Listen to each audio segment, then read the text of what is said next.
Chapter 761. Mu Qiqi carefully searched and observed the deceased's room.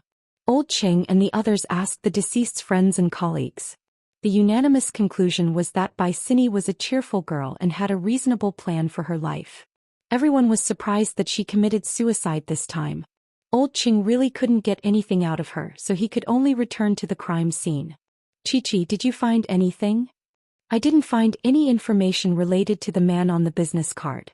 Mu Qiqi stood up and said, I wanted to ask senior brother Qing, what was the relationship between the deceased and her mother?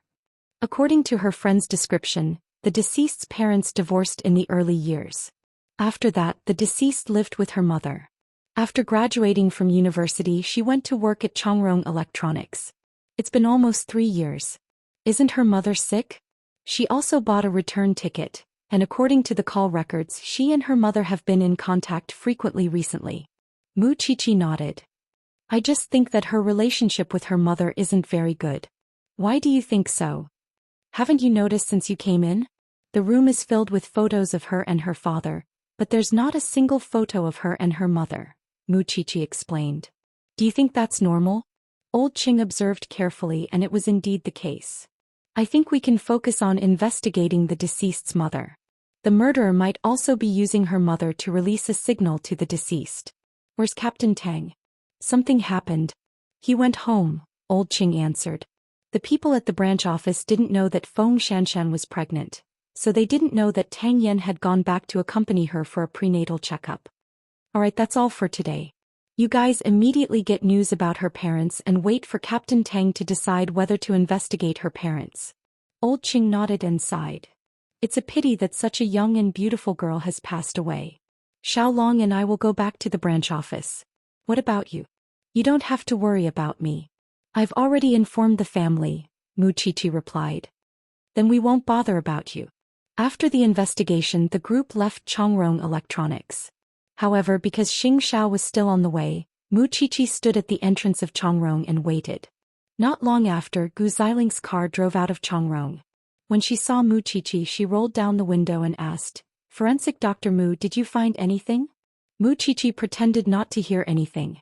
She did not want to talk to Gu Ziling. Gu Ziling was provoked. She opened the door and got out of the car. She walked up to Mu Qiqi. Why do you always show your arrogant side in front of me?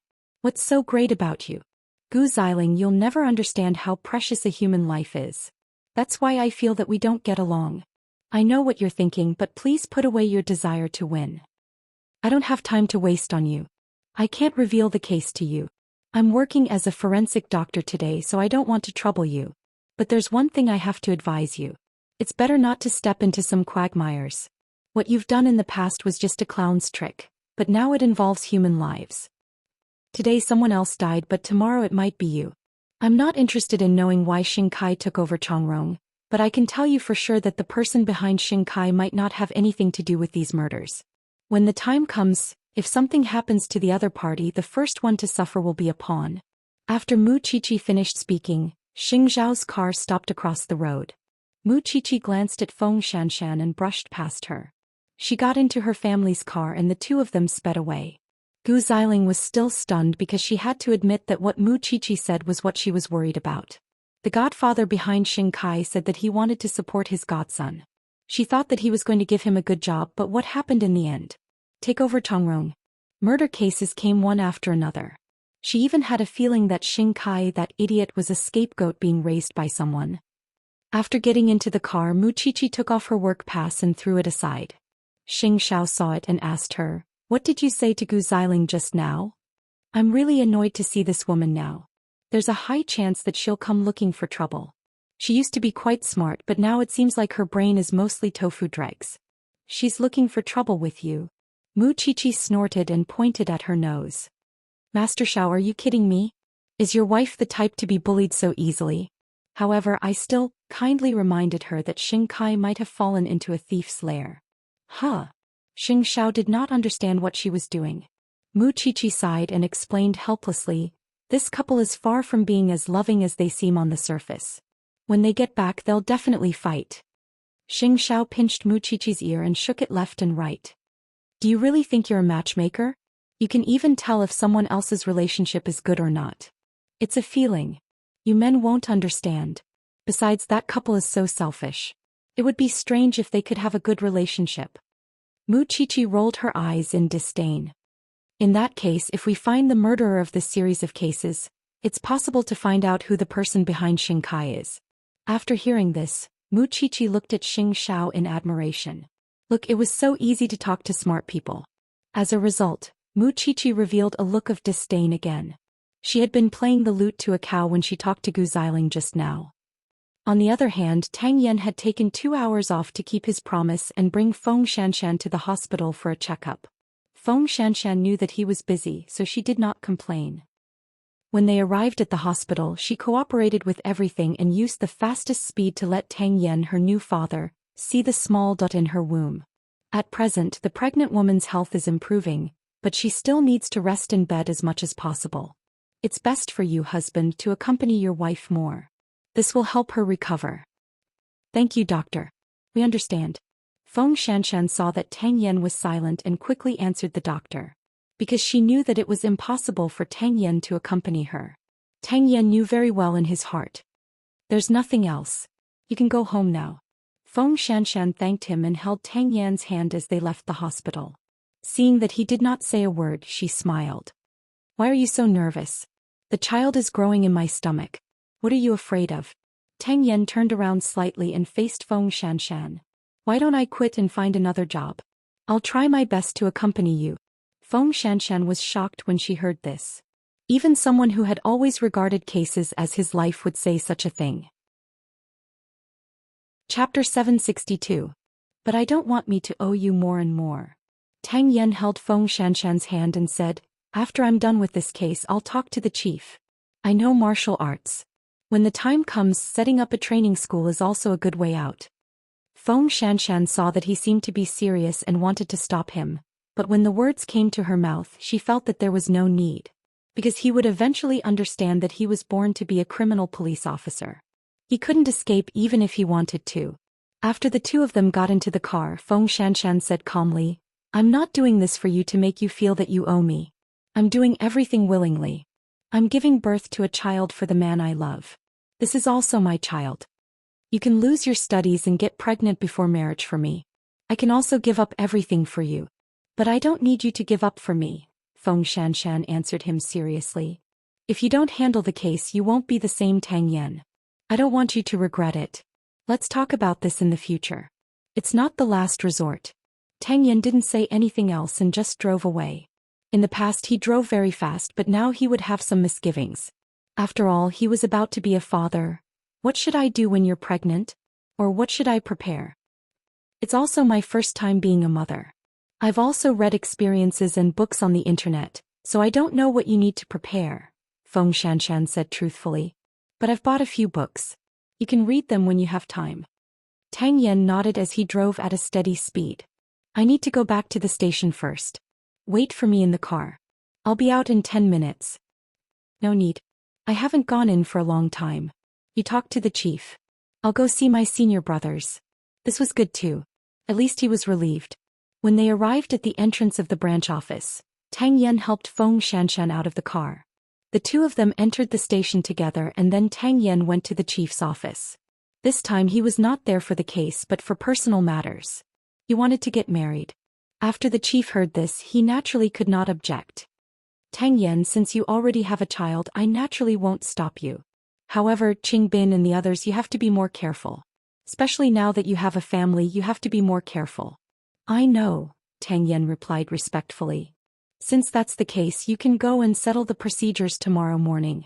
Although the investigation is very important, I also have to care about my subordinate's life. Congratulations. Thank you, Director. Downstairs, old Qing and the others were very happy to see Feng Xianxian. Really, is Captain Tang usually so strict? I told you not to come to the branch office and you didn't come. It's such a waste of your senior brothers to treat you so well. Senior brother Long looked at Feng Xianxian and complained. I have a special reason. It's not convenient for me to come over. I'll visit you often in the future. Feng Xianxian quickly comforted them. When the professor heard that Feng Xianxian had come, he put down the scalpel and walked out of the autopsy room. You're not feeling well. Why don't you rest at home? Uncle, I'm much better now, Feng Xianxian replied with a smile. You have to be more careful, okay? The people around them listened and felt that something was wrong. However, only old Qing dared to ask directly. Is Xianxian pregnant with our captain's child? You didn't see it. Captain Tang helped Xianxian in just now. Not only that, but he even asked for leave for such an important case. Don't you think it's strange? Did this person have to guess so accurately? Feng Xianxian opened her mouth and was about to speak, but Tang Yan walked out of the director's office. There's no need to investigate the case anymore. You guys are so free. Captain Tang, did I guess right? Old Qing leaned forward fearlessly. Tang Yan didn't say anything. He just put his arm around Feng Xianxian's waist and said, "Let's go." Captain Tang didn't deny it, so it's tacit agreement. Since you dare to ask, then prepare the red packet early. I'll come over for a meeting at 8 o'clock in the evening. Tang Yan said coldly and then turned around with Feng Xianxian. The few of them were stunned for a moment before they reacted. As expected, Captain Tang is going to be a father. That's great. How fortunate. The police station was filled with wails. Of course, they were the envious voices of the single dogs. When would the police station have a beautiful sister again? There were no benefits at all. At 7 o'clock in the evening, Kai entered the house. When Gu Xiling saw him, she went up to him and asked, "Call Godfather and ask him what he wants you to do. No matter how I look at it, he doesn't seem like he wants to help you. Instead, he wants to use you as a tool." Sheng Kai pushed Gu Xiling away and looked very impatient. "You don't know anything at all." "I don't know, but I know how to seek benefits and avoid harm. I don't want to be dragged down by you." Gu Xiling lay on the sofa and said, "Be *TV." Sheng Kai pointed at Gu Xiling and scolded, "Gu Xiling, you're already married to me. Stop dreaming. How can you find another man to be happy in this life? If you don't want to call, I'll call Godfather." After saying that, Gu Xiling was about to go forward and snatch Sheng Kai's phone, but Sheng Kai slapped her to the ground. Unreasonable. Gu Xiling was stunned and could only sit on the ground weakly. "So you're incompetent? Because you only know how to go home and hit women." Sheng Kai was almost angered, but when he saw the blood at the corner of Gu Xiling's mouth, he did not continue. He just grabbed his clothes, slammed the door and left. Perhaps Gu Xiling felt that her life was too good. The two of them quarreled and Sheng Kai rushed out of the door. That was exactly what Mu Qiqi had predicted, without a single mistake. At 8 o'clock in the evening, Tang Yan returned to the police station for a meeting to summarize and sort out the latest clues. Old Qing raised Mu Qiqi's question. It would be best to summon the mother of the deceased by Cine for questioning. However, because she was now bedridden, he could only ask the police to make another trip. Tang Yan felt that since Mu Qiqi was the one who had discovered this clue, it was most appropriate for her to go. One day and one night should be enough. He just didn't know if Xianxia would let her go. Mu Qiqi was definitely willing to go. The key was, where was her man? How about this? The deceased's father is in this city. Summon him for questioning first before deciding whether to go to J City. Tang Yan decided. Time is of the essence. Old Qing, bring some people to fetch father by immediately. We'll try to get the results tonight. All right, Captain Tang, leave these matters to us. You're injured and you have to take care of Xianxian. You should go back and rest, Senior Brother Long said to Tang Yan. I have my own arrangements. You guys take care of yourselves, Tang Yan replied calmly. Of course he had to go home. Tomorrow was the day he and Xianxian registered. He had not proposed yet. Chapter 763. However, when it came to proposing, Tang Yan had no experience and there was no one around him to ask. Therefore he could only call Xiao for help. Xiao frowned. He was puzzled. He and Tang Yan shouldn't be so familiar with each other, right? However, since the other party was in trouble as someone who had been engaged and married before, he naturally had to give good advice. When Mu Qiqi heard that Tang Yan was going to propose, she immediately became excited. She moved closer to Xiao and insisted on eavesdropping on their conversation. Xiao pushed her away and went to the study with his phone. A few minutes later, Xiao returned to the bedroom and saw Mu Qiqi's unhappy face. What can't you tell me? Why are you still hiding it? Xiao pressed her head with a faint smile. Your mouth is as fast as lightning. If I tell you now, will others be surprised? When have I ever revealed other people's secrets? Mu Qiqi asked angrily. Besides, I'm really a little envious. Feng Xianxian is pregnant and now she's going to be proposed to. Thinking about it carefully, why do I feel that I've never experienced this before? Amnesia. Xianxia looked at her and pinched her chin. His tone was a little fierce. Looks like I really should throw you into the hospital and let the doctor cut open your head to see if there's a pig's brain or tofu inside. So fierce. Mu Qiqi rolled her eyes at him and struggled out of his hand. We're an old couple. We're really tired of each other. Xianxia grabbed her shoulder and dragged her onto the big bed. Looks like you're sick. What disease? Mu Qiqi quickly covered her shoulders. You won't be happy if you don't provoke me. Late at night, Tang Yan returned home. He carefully covered his bulging trouser pockets and quietly entered the room. Feng Xianxian was lying on the bed, sleeping soundly. Taking the opportunity, Tang Yan immediately went to decorate the living room and called Professor Tang and his wife, hoping that the elders could witness it with their own eyes. Although it was already very late, Professor Tang and his wife were still very curious. When had they ever seen their cold nephew do such a thing? Therefore, the old couple moved very quickly. In the living room, Tang Yan arranged some candles and colorful lights. These were all found on the internet. Only the rings and the elders were learned from Xianxia. Then he put on his police uniform. It was rare for him to be so proper in front of others. Then he welcomed Professor Tang and his wife. Where's Xianxian? Professor Tang asked after entering the room. I'll have to trouble you two to take a seat in the kitchen. I've set an alarm for her and the lights will be on in the room. She'll see it when she wakes up. Sure. Professor Tang was very straightforward. He took his wife and hid in the kitchen to watch the show. He had thought that his nephew would be cold for the rest of his life, but Feng Xianxian appeared and immediately showed her charm. She made his nephew, who did not understand feelings, obedient. Look, he even knew how to be romantic now. About 5 minutes later, the alarm clock beside Feng Xianxian rang. She was woken up. Seeing the colorful light in the bedroom, she immediately got up. The living room was lit with candles, white roses and twinkling lights. The whole place looked dreamy and fairy tale. Then Tang Yan came out of the bathroom with firm steps. This was the first time Feng Xianxian had seen him wear a police uniform. His natural heroic spirit and strong figure made people almost forget what it was like to wear this police uniform. Then Tang Yan walked in front of Feng Xianxian and held her hands seriously.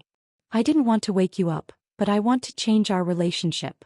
I'm a cold person and I'm proud. I'm often not at home. When I'm on a mission, I'll forget the whole world.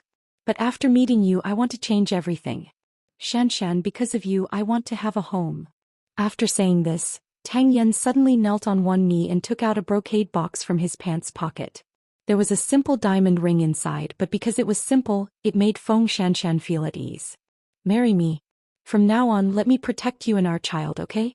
He specially wore a police uniform because he was swearing with it. From now on, she would be his everything. Feng Xianxian knew his intentions, so her eyes involuntarily turned red. Even if you don't propose, I'll only recognize you as a man.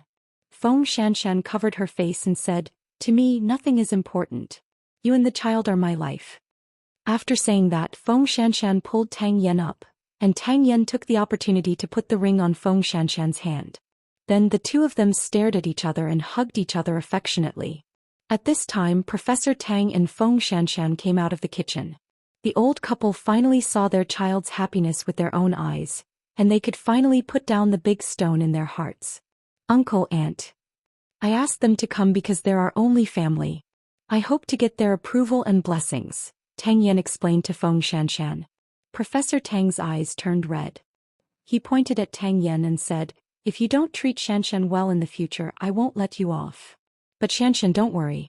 This kid is wearing a police uniform to propose to you, which means that he values you more than his own life. This is the highest promise a man can make. Feng Xianxian leaned into Tang Yan's arms. She was extremely touched and happy. She felt that all of this was a dream. If she hadn't met Mu Qiqi, if she hadn't been influenced by Mu Qiqi, she would never have a happy family, a husband and children in her life. At this moment, her heart was filled with gratitude. This was not a luxurious proposal of the century, but it was warm enough for her. Because her man existed to punish evil. As the wife of a police officer, she did not care about the vanity in front of her. Tomorrow morning we'll register for marriage. I want you to be Mrs. Tang. Xianxia nodded and cried tears of joy. She lay in Tang Yan's arms and cried softly. Finally, she was going to get married. On the other side, a colleague from the Jianchuan branch was interrogating Father Bai at night. After Father Bai and Mother Bai divorced, he went abroad to do business. He had just returned 3 years ago and could not contact his daughter. He did not expect that the last news he received from his daughter would be her death. Chapter 764. When was the last time you saw your daughter? Last Christmas, Papa Bai answered. Then you don't know anything about your daughter? Papa Bai's eyes were red as he shook his head. I'm a derelict, father. I really want to strangle myself to death. Why didn't I bring my daughter to my side? After old Qing interrogated Papa Bai, he found nothing. It seemed that he had no choice but to go to Mama Bai. The next day, Muqiqi went to the branch office to learn about the progress. When she heard about the results of Papa Bai's interrogation, she was very disappointed. Although she was already mentally prepared, Papa Bai had nothing to do with this matter. Chichi, Captain still hopes that you can make the trip, but he seems to have some concerns, old Qing said to Muqiqi. Muqiqi rolled her eyes. Of course. Wouldn't she have concerns if she was asked to go out of the city to investigate a case? That big Buddha at home would be the first to disagree. But, Senior Brother Qing, if you can guarantee that you can send me home before 6 o'clock in the afternoon, I can go with you. I don't have any problems here. Let's wait for Captain Tang to come before making arrangements. Old Qing didn't dare to agree casually. After all, Muqiqi wasn't an ordinary person. If anything happened, her family would definitely skin his entire family alive. He couldn't afford to bear this responsibility. Tang Yan brought Xianxia to the Civil Affairs Bureau at 9 o'clock in the morning to register for the marriage certificate and then sent her to Professor Tang's house. At 10 o'clock in the morning, he returned to the branch office with the marriage certificate that he hadn't put down yet. At that moment, everyone was in a terrible state. Captain Tang, the trip to J City is unavoidable. What do you think we should do? Old Qing went up to Tang Yan and told him. After all, if he couldn't produce any evidence, both the pressure from the chief and public opinion would be fierce. Tang Yan looked at Muqiqi and struggled in his heart. Then he walked up to Muqiqi and said to her, If I don't come back tonight, please take care of Xianxia, your newlyweds. Are you sure? Muqiqi grabbed the corner of Tang Yan's shirt and asked. How about this? Wait for me. I'll call Xiao first. Tang Yan nodded. Muqiqi took her phone and walked to the side. Muqiqi's heart was pounding. She knew that no matter how much trouble she caused in Jianchuan, Xianxia would always have a way to keep her safe. But that might not be the case in other cities. And what Xianxia hated the most was having her out of his sight. Even so, she dialed Xiao's number. Xiao, that, if you have something to say, say it. Xiao knew that it was not something good when he heard her hesitant tone. There's an important suspect in J City, but she's seriously ill and can't come, so the police can only go there. Muqiqi said, clearly feeling a little lacking in confidence. You want to go? Xiao said what was on her mind. Am I not here to ask for your opinion? If you think it's dangerous and won't let me go, then I'll. So you're not going? Xiao scoffed. You set off as usual. Wait for Su Che at the toll booth. He'll be there to pick you up. But if Su Che follows me, what will you do? I'll be at the company all day. I don't need him. After Xiao said that, he hung up the phone. Then he put down the contract and turned to tell his secretary, let Su Che in. No matter what, Muqiqi easily obtained Xiao's agreement. This made Muqiqi feel uncomfortable. However, she did not know that Xiao wanted to use this strategy to make Muqiqi feel guilty. This way, she would naturally be more concerned about her safety and not act rashly. Actually, in general, this thing was obedient. She rarely caused trouble for him. Therefore, no matter what, he did not want to be the cage that imprisoned her wings. A moment later, Muqiqi returned to everyone and said to Tang Yan, Su Che will follow me, so Captain Tang, you stay in Jianchuan. If there are any clues in J City, Senior Brother Qing and I will give you feedback in time. I believe in you. Tang Yan patted Muqiqi's shoulder. I'll wait for your news. Come back as soon as possible. Muqiqi nodded and got into Old Cheng's police car. There were 4 of them. Other than Old Cheng, there were 2 other rookies. Soon the 4 of them left the city. Su Che followed Xingzhao's instructions and waited at the exit of Jianchuan. Mu Qiqi got into her car and the group quickly headed for J City. Actually, other than protecting Mu Qiqi, Su Che had another mission. If Mu Qiqi was not sure if she could go home before 5 o'clock in the afternoon, Su Che would immediately give Xingxiao a signal. Since he could not guarantee that Mu Qiqi would stay by his side obediently at all times, he could only move himself and let Mu Qiqi stay in his line of sight. It was fine to say that he was exaggerating or being pretentious. He had to keep an eye on his own woman. Once an accident happened, it was 100%. After a 3-hour drive, Mu Qiqi and the others arrived at the entrance of the hospital where Mama Bai was staying.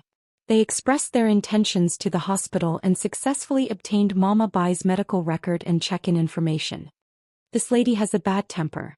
Be careful when you ask her questions, the nurse kindly reminded them before they entered the ward. Then Miss Nurse, who usually takes care of this lady? Mu Qiqi could not help but want to know more about Mama Bai's situation and see if there were any traces of the murderer. Not long after she was paralyzed, she hired a nurse. She looks fierce every day. She's too tough. Then, can you tell us how to contact that nurse? No problem. The nurse nodded and took out her phone from her pocket. I can only contact the nurse's company and know his name. You'll have to find out the rest yourself. Thank you, Miss Nurse. The nurse smiled and walked away. Mu Qiqi then said to senior brother Qing. In Bai Sini's suicide note, she said that it was because her family was broken and she had been living with a mask. It was very tiring. If this suicide note is forged, then the murderer must be very familiar with Bai Sini's family background. Let's go and meet this tough lady. After senior brother Qing said that, he knocked on the door of the ward. Who is it? Come in. A rough voice came from the room. Mu Qiqi and senior brother Qing entered and saw a middle-aged woman in her early 50s lying on the bed. She looked ugly and disheveled. Who are you? Old Qing immediately took out his identification and said to her, We are the police. I believe you already know about your daughter's suicide, right? Chapter 765. You don't seem to like your daughter very much. Mu Qiqi followed Mama Bai's emotions and asked, Can you tell me the specific reason? I raised her so much, but she wants to go back to her father. What do you think I should do with such an unfilial daughter?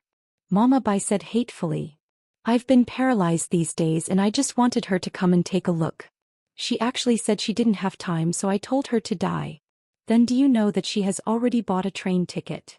Mu Qiqi continued to ask Mama Bai. How would I know that much about her?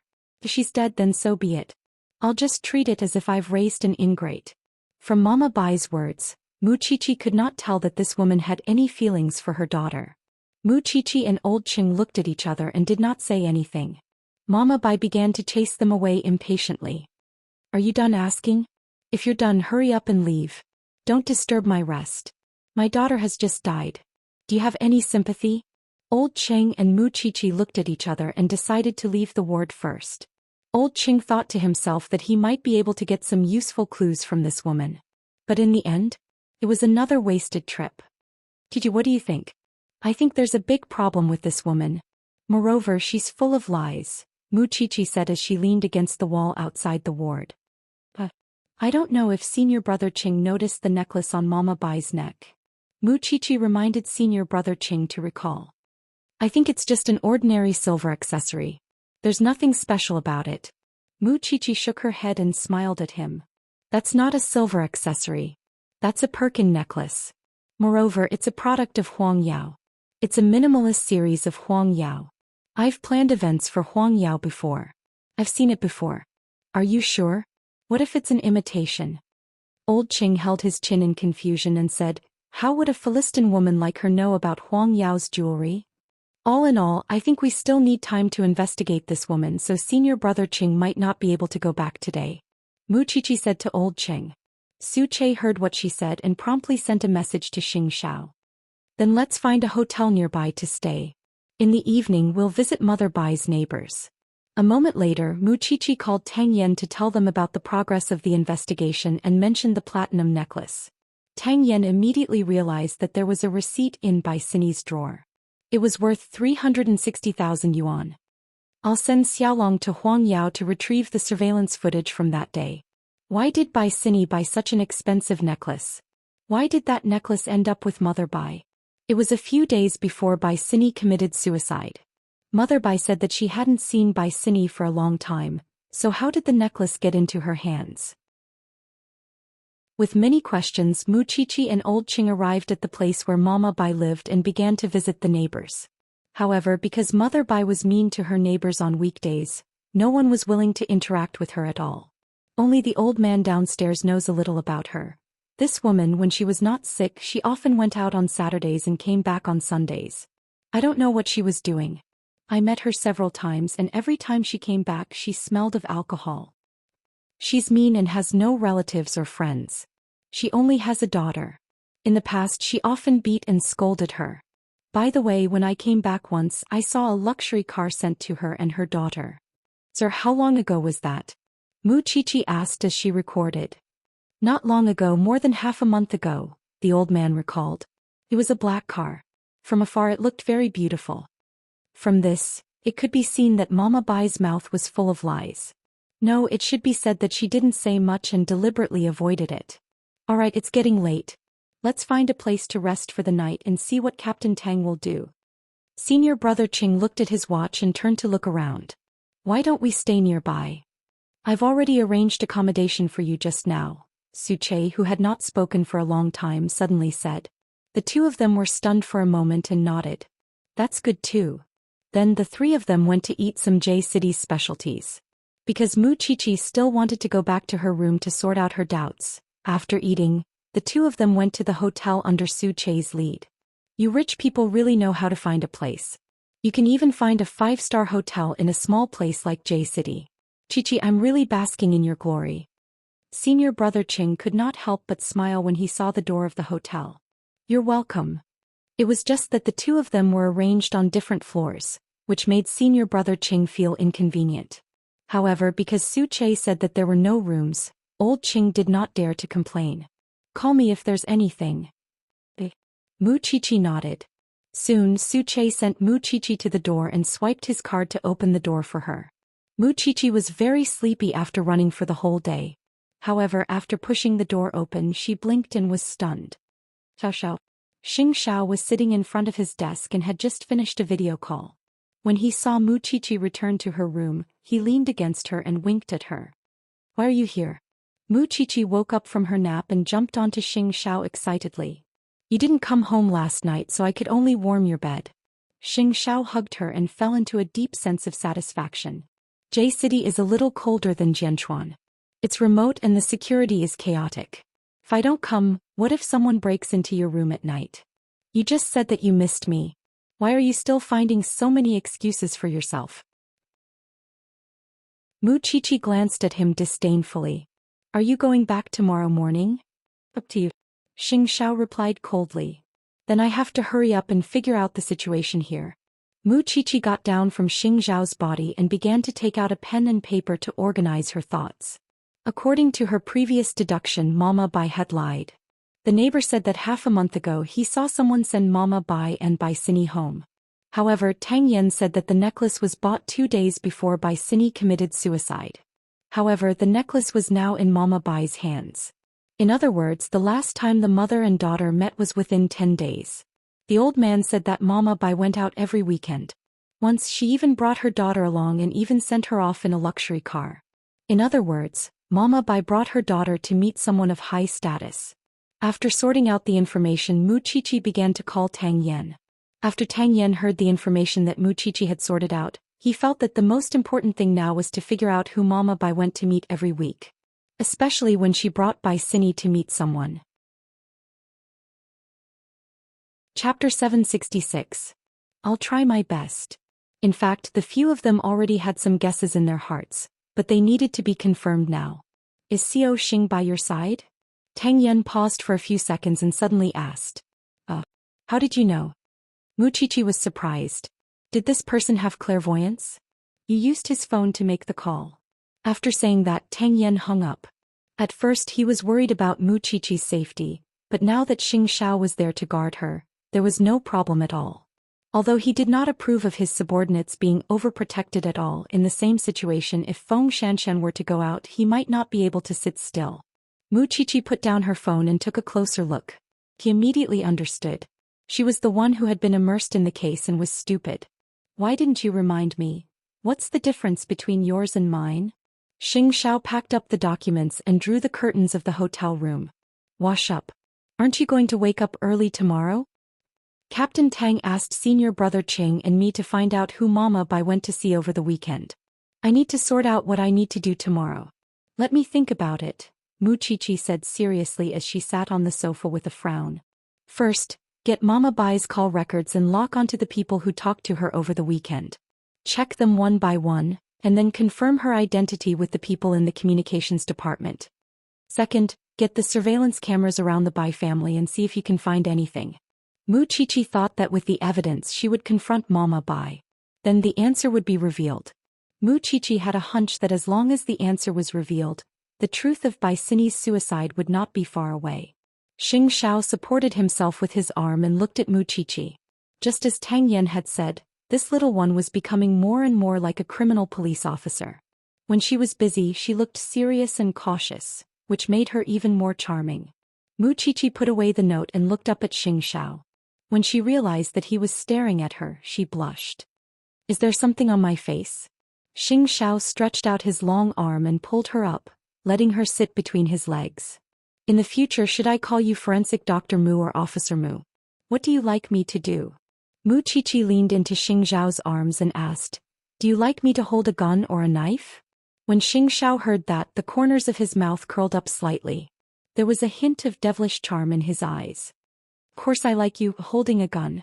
The last two words had a deeper meaning. Wuxia understood it immediately and punched him in the chest. Since everything is done, let's take a bath and rest.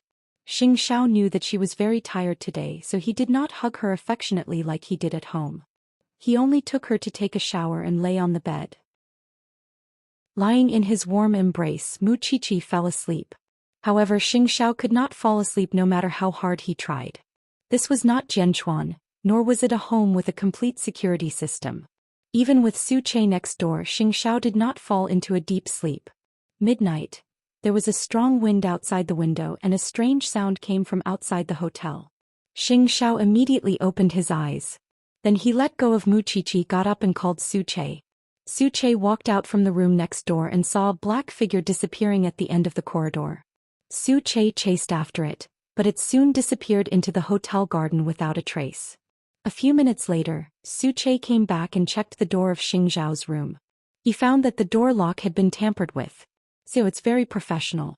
If I wasn't here, the consequences would be unimaginable. Let's change rooms. Xianxia carried Wuxia from the bed and went straight into Su Che's room. When everything was quiet again, Xianxia lay on the bed and thought about it.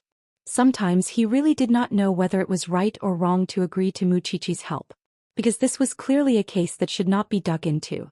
He was afraid that the more Wuxia and the others investigated, the greater the danger would be. Seeing that the thing in his arms was sleeping like a child, Xianxia lowered his head and kissed her forehead. Do you know what kind of person you're dealing with? A vicious criminal. Not all criminals are helpless. Do you know what it means to fight with wits and courage? It was not that Wuxia did not know. It was just that when Xianxia was beside her, she let down all her guard. If she was sleeping alone, she would be much more vigilant. For example, she would put a cup on the doorknob and search for cameras in the room. It was only because her man was beside her that she dared to be so reckless.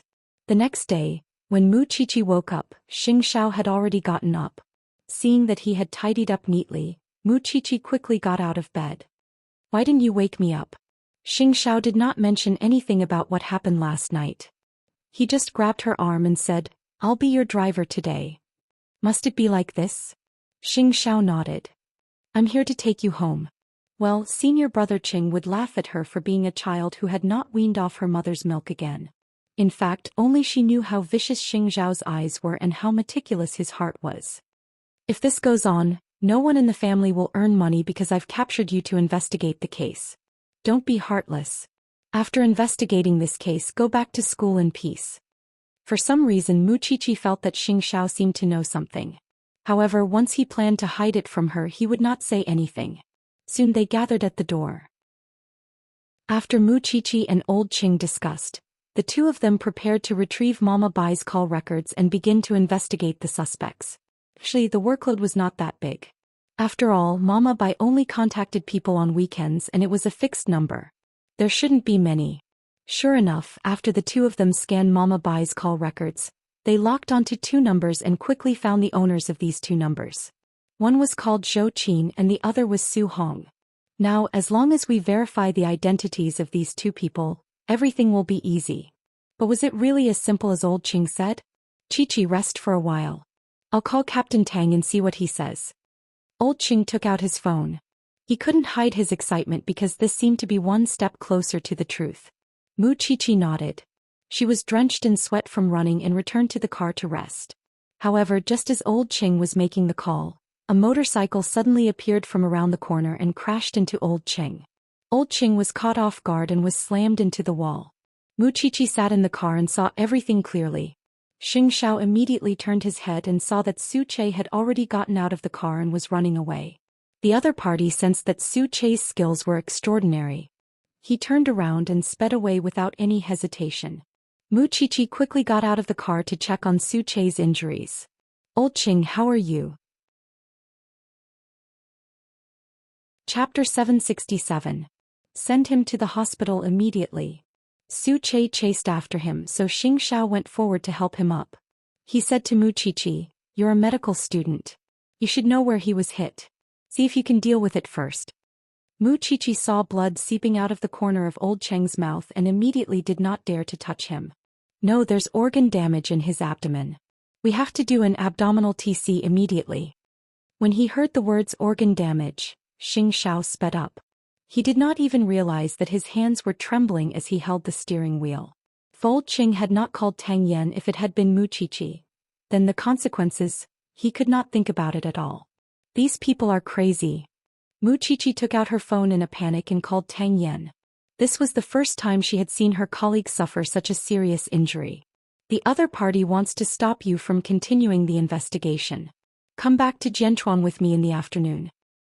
"The current situation is not something you can control," Xianxia said coldly. "You're a forensic doctor. Why are you in the field?" Mu Qiqi did not say anything. He just kept comforting Old Qing. Soon, the two of them sent Old Qing to the emergency room of a nearby hospital. After the hospital did a checkup, they immediately sent Old Qing to the operating theater. Mu Qiqi took the TC scan and took a look. She knew how serious Old Cheng's injury was. Many organs in the abdominal cavity were damaged. Among them, the liver was ruptured and bleeding, and the stomach and kidneys were all injured to varying degrees. One could imagine how hard the collision was. An hour after Old Qing entered the operating theater, Su Che arrived at the hospital.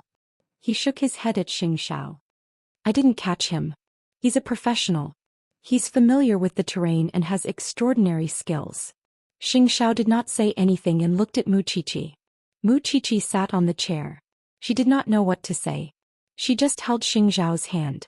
After following Tang Yan for so long, she had never encountered such a dangerous situation or come into contact with such a dangerous case.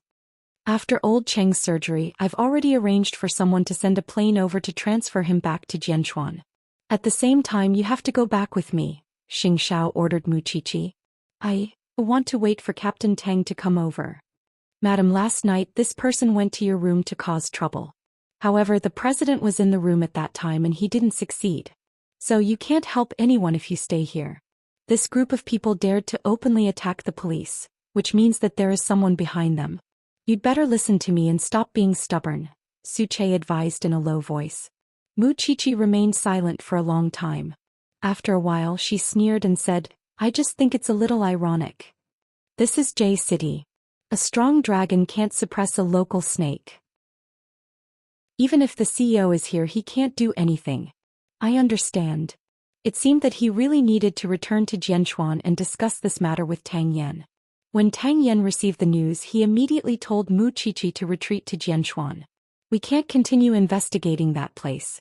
A suicide case had just begun to take shape, and there were already people rushing out to stop the police from continuing to investigate. Wasn't that enough to explain the nature of this matter? Tang Yan immediately went to the chief's office and told him about old Cheng's serious injuries in J City. The chief sighed helplessly. Tang Yan, let's close this case as suicide. Chief. I know what you want to say, but we can't continue investigating now. The more you investigate, the more vigilant the other party will be. Instead of that, it's better to commit suicide and close the case. Then we can investigate in secret. That way the other party will relax and expose themselves. Do you think I don't want to give Bai Sini justice?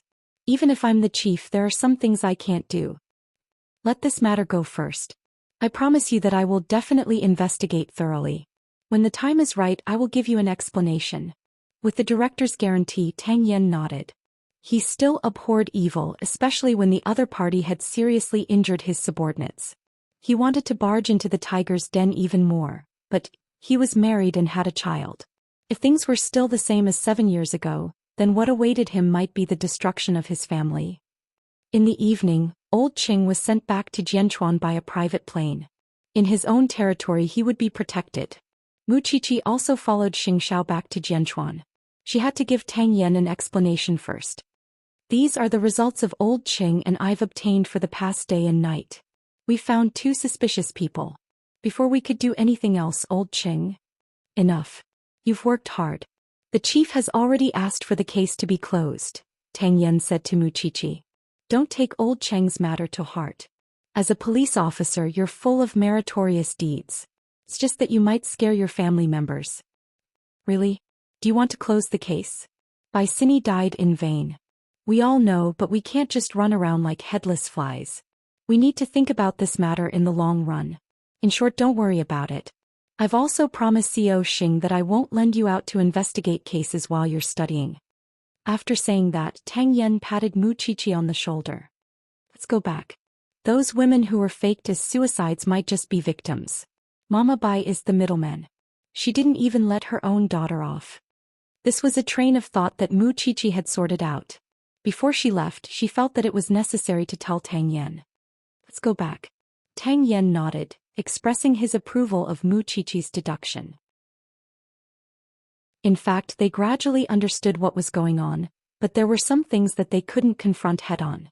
Then take good care of senior brother Cheng. After saying this, Mu Qiqi left the city branch office because she believed that Tang Yan would definitely find the mastermind of this matter. He definitely would. Tang Yan and the chief's intention was to find an informant to get close to Su Hong and the man named Zhou Xian. But on the surface, the Jianchuan branch office had to pretend that this matter was over. Therefore, in the evening, the branch office announced that Bai Sini's suicide was established and the case was handed over. In any case, Tang Yan had a copy of everything that needed to be collected. This time he had to cast a long line to catch a big fish. Seeing this result, Mu Qiqi once again felt that the living were scarier than the dead. Actually, when she thought about it seriously, she could understand why Xianxia was so worried. If he hadn't come last night, then the person lying in the hospital now would be her. After thinking it through, Mu Qiqi quietly went to the study. Seeing that someone was busy, she silently hugged him from behind. I never knew that being a police officer would be so scary. But everyone knows, but there are still people who insist on it. Because everyone understands that someone has to do this. Chapter 768. Mu Qiqi did not say anything else. She let go of Xing Zhao's hands and left the study silently. In the past, the reason why she chose to be a forensic doctor was very simple. It was because of the deaths of her grandmother and mommy. She wanted to redress the grievances of the dead. But now she could clearly feel that Xianxia was enduring it. He was tolerating her stepping on his bottom line again and again. After all, he did not want anything. He only wanted her to be safe by his side. Mu Qiqi felt uncomfortable, so she did not tell Xianxia and walked to Tang Yan's house. She did not know if it was because Feng Shanshan was pregnant, but she seemed much gentler. When she saw Mu Qiqi, she knew that she was in a bad mood, so she said, "Did you encounter a multiple-choice question? Why are you, a student who is still in school, not as good as me, a person who has been expelled?" Mu Qiqi lowered her head. For a moment she did not know what to say. You've always been a sharp-tongued person, but there are times when you can't say a word. Feng Shanshan poured her a glass of warm water and pursed her lips. I don't have any experience to give you. Don't count on it. I'd better change departments. After all, if I continue to be a forensic doctor, it will make him so unhappy. What about you? Feng Xianxian asked her in return. You don't want to be a forensic doctor anymore? Your hesitation tell me that you're only forcing yourself to give in. But I'm overestimating myself, Mu Qiqi said mockingly. Mu Qiqi laughed mockingly. My weakness will only bring him endless worry and trouble. Even when I'm on a business trip, I won't let him have a peace of mind. Maybe I'm still too young and arrogant. Feng Xianxian listened to Mu Qiqi's words, but she looked behind Mu Qiqi. Xianxia stood outside the door with his hands in his trouser pockets. He did not push open the iron door and enter. He only secretly listened to the conversation between the two. I can only say that your man dotes on you too much. He's also your first love, so he didn't let you suffer too much emotionally. He accommodates you in everything. You also think I'm not satisfied, right? Mu Qiqi smiled helplessly. But I'm a person too. I have my own thoughts and goals. If I give up, I'll gradually lose myself, won't I? I'm really not afraid of suffering, and I'm not afraid of tiredness. I can do whatever I want to do, but I don't know how to deal with it once I clash with Xiao. I'm useless and weak. I've been with him for so long, but I don't think I've done anything for him. I'm always causing trouble for him. I'm so frustrated. Feng Xianxian knew that Xianxia was at the door, so she deliberately lured Mu Qiqi to speak her mind. Why don't you find someone else? Are you kidding me? Even if I die, my flesh, my bones, and my soul belong to the Xing family. I won't leave him even if I die. Mu Qiqi glared at Feng Xianxian and snorted.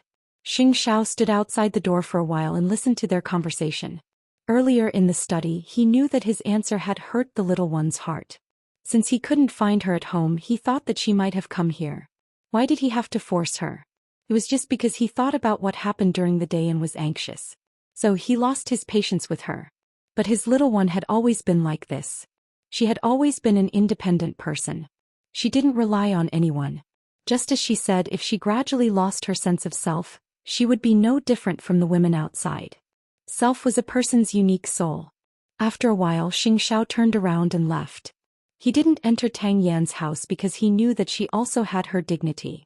As for changing departments, Mu Qiqi sat at Tang Yan's house for half an hour until Tang Yan returned home. Seeing the two of them being so sweet, Mu Qiqi couldn't stay any longer, so she got up and went home. When she entered the living room, Xianxia was already asleep. Was this man angry with her? Thinking of this, Mu Qiqi's heart skipped a beat. After taking a shower and returning to the bedroom, Mu Qiqi crawled under the blanket and lay beside Xianxia. If it were any other day, this man would have hugged her directly. But tonight he didn't move at all. Mu Qiqi thought for a moment and pounced on him. If he was tired, she could also take the initiative to hug him. Xianxia hugged her and didn't say anything. His breathing was even and he seemed to be very sleepy. Mu Qiqi lay on Xianxiao's body for a long time before saying, Xiao, I'll change departments, okay? Go to sleep. Xianxia didn't say anything. He just said those two words indifferently. Mu Qiqi pouted. He felt wronged. I've already given in, but you're still so cold. So she simply let go of Xianxia and slept by the side. Tomorrow she would go back to school and apply for a transfer. Late at night, Sheng Kai received a call from Jin Bo by Cindy's case had been handled properly. He no longer needed to worry about the police. He only needed to comfort her family. Jin Bo was personally paying attention to Bai Cindy's case. What did this mean? Sheng Kai had a rough idea. Now, as an innocent insider, he knew that he had been pulled into the abyss. From now on he could only follow Jin Bo because he knew very well that even if he didn't do anything now, he was covering up for a crime. Godfather, what exactly did Bai Cindy and those employees die for? Didn't Bai Cindy commit suicide? Jin Bo replied with a smile. Akai, don't let your imagination run wild. Run Changrong well. Godfather thinks highly of you. Godfather, if you really trust me, tell me everything. I swear that I will always follow you loyally. Akai, you're my godson. I won't harm you. It's getting late. Rest early. With that, Jin Bo hung up the phone. Sheng Kai put down his phone. His hands were trembling because he knew that there was no turning back now. Gu Xiling saw that he was preoccupied, so she sat in front of the dressing table and sneered.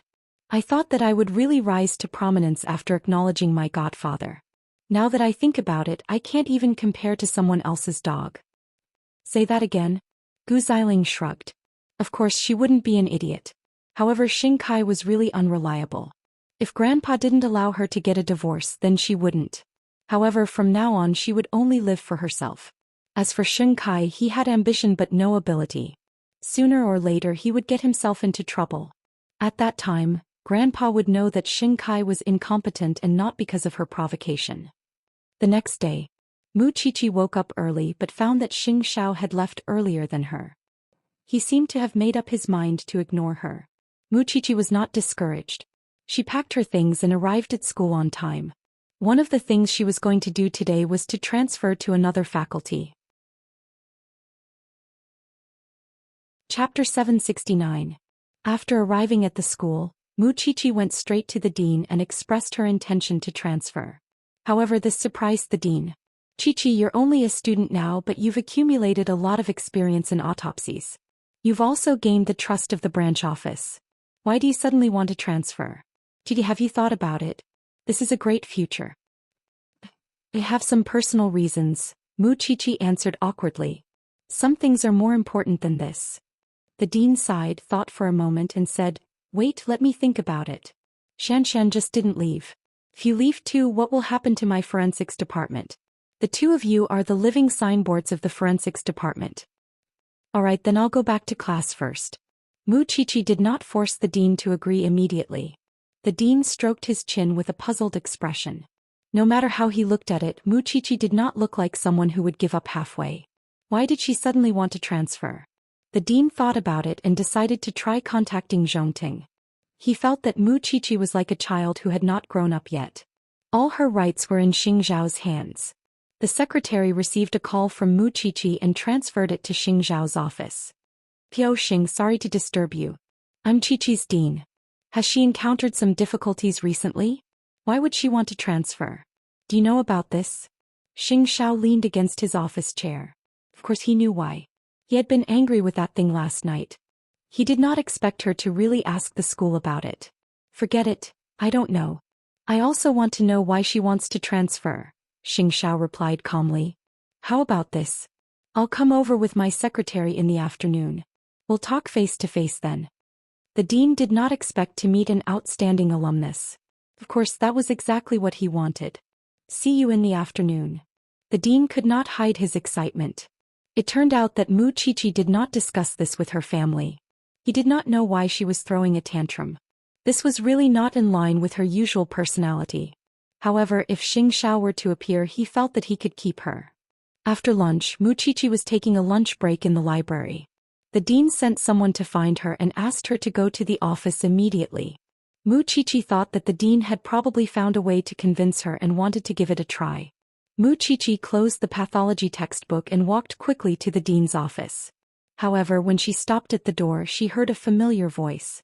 Mu Qiqi knocked on the door and entered.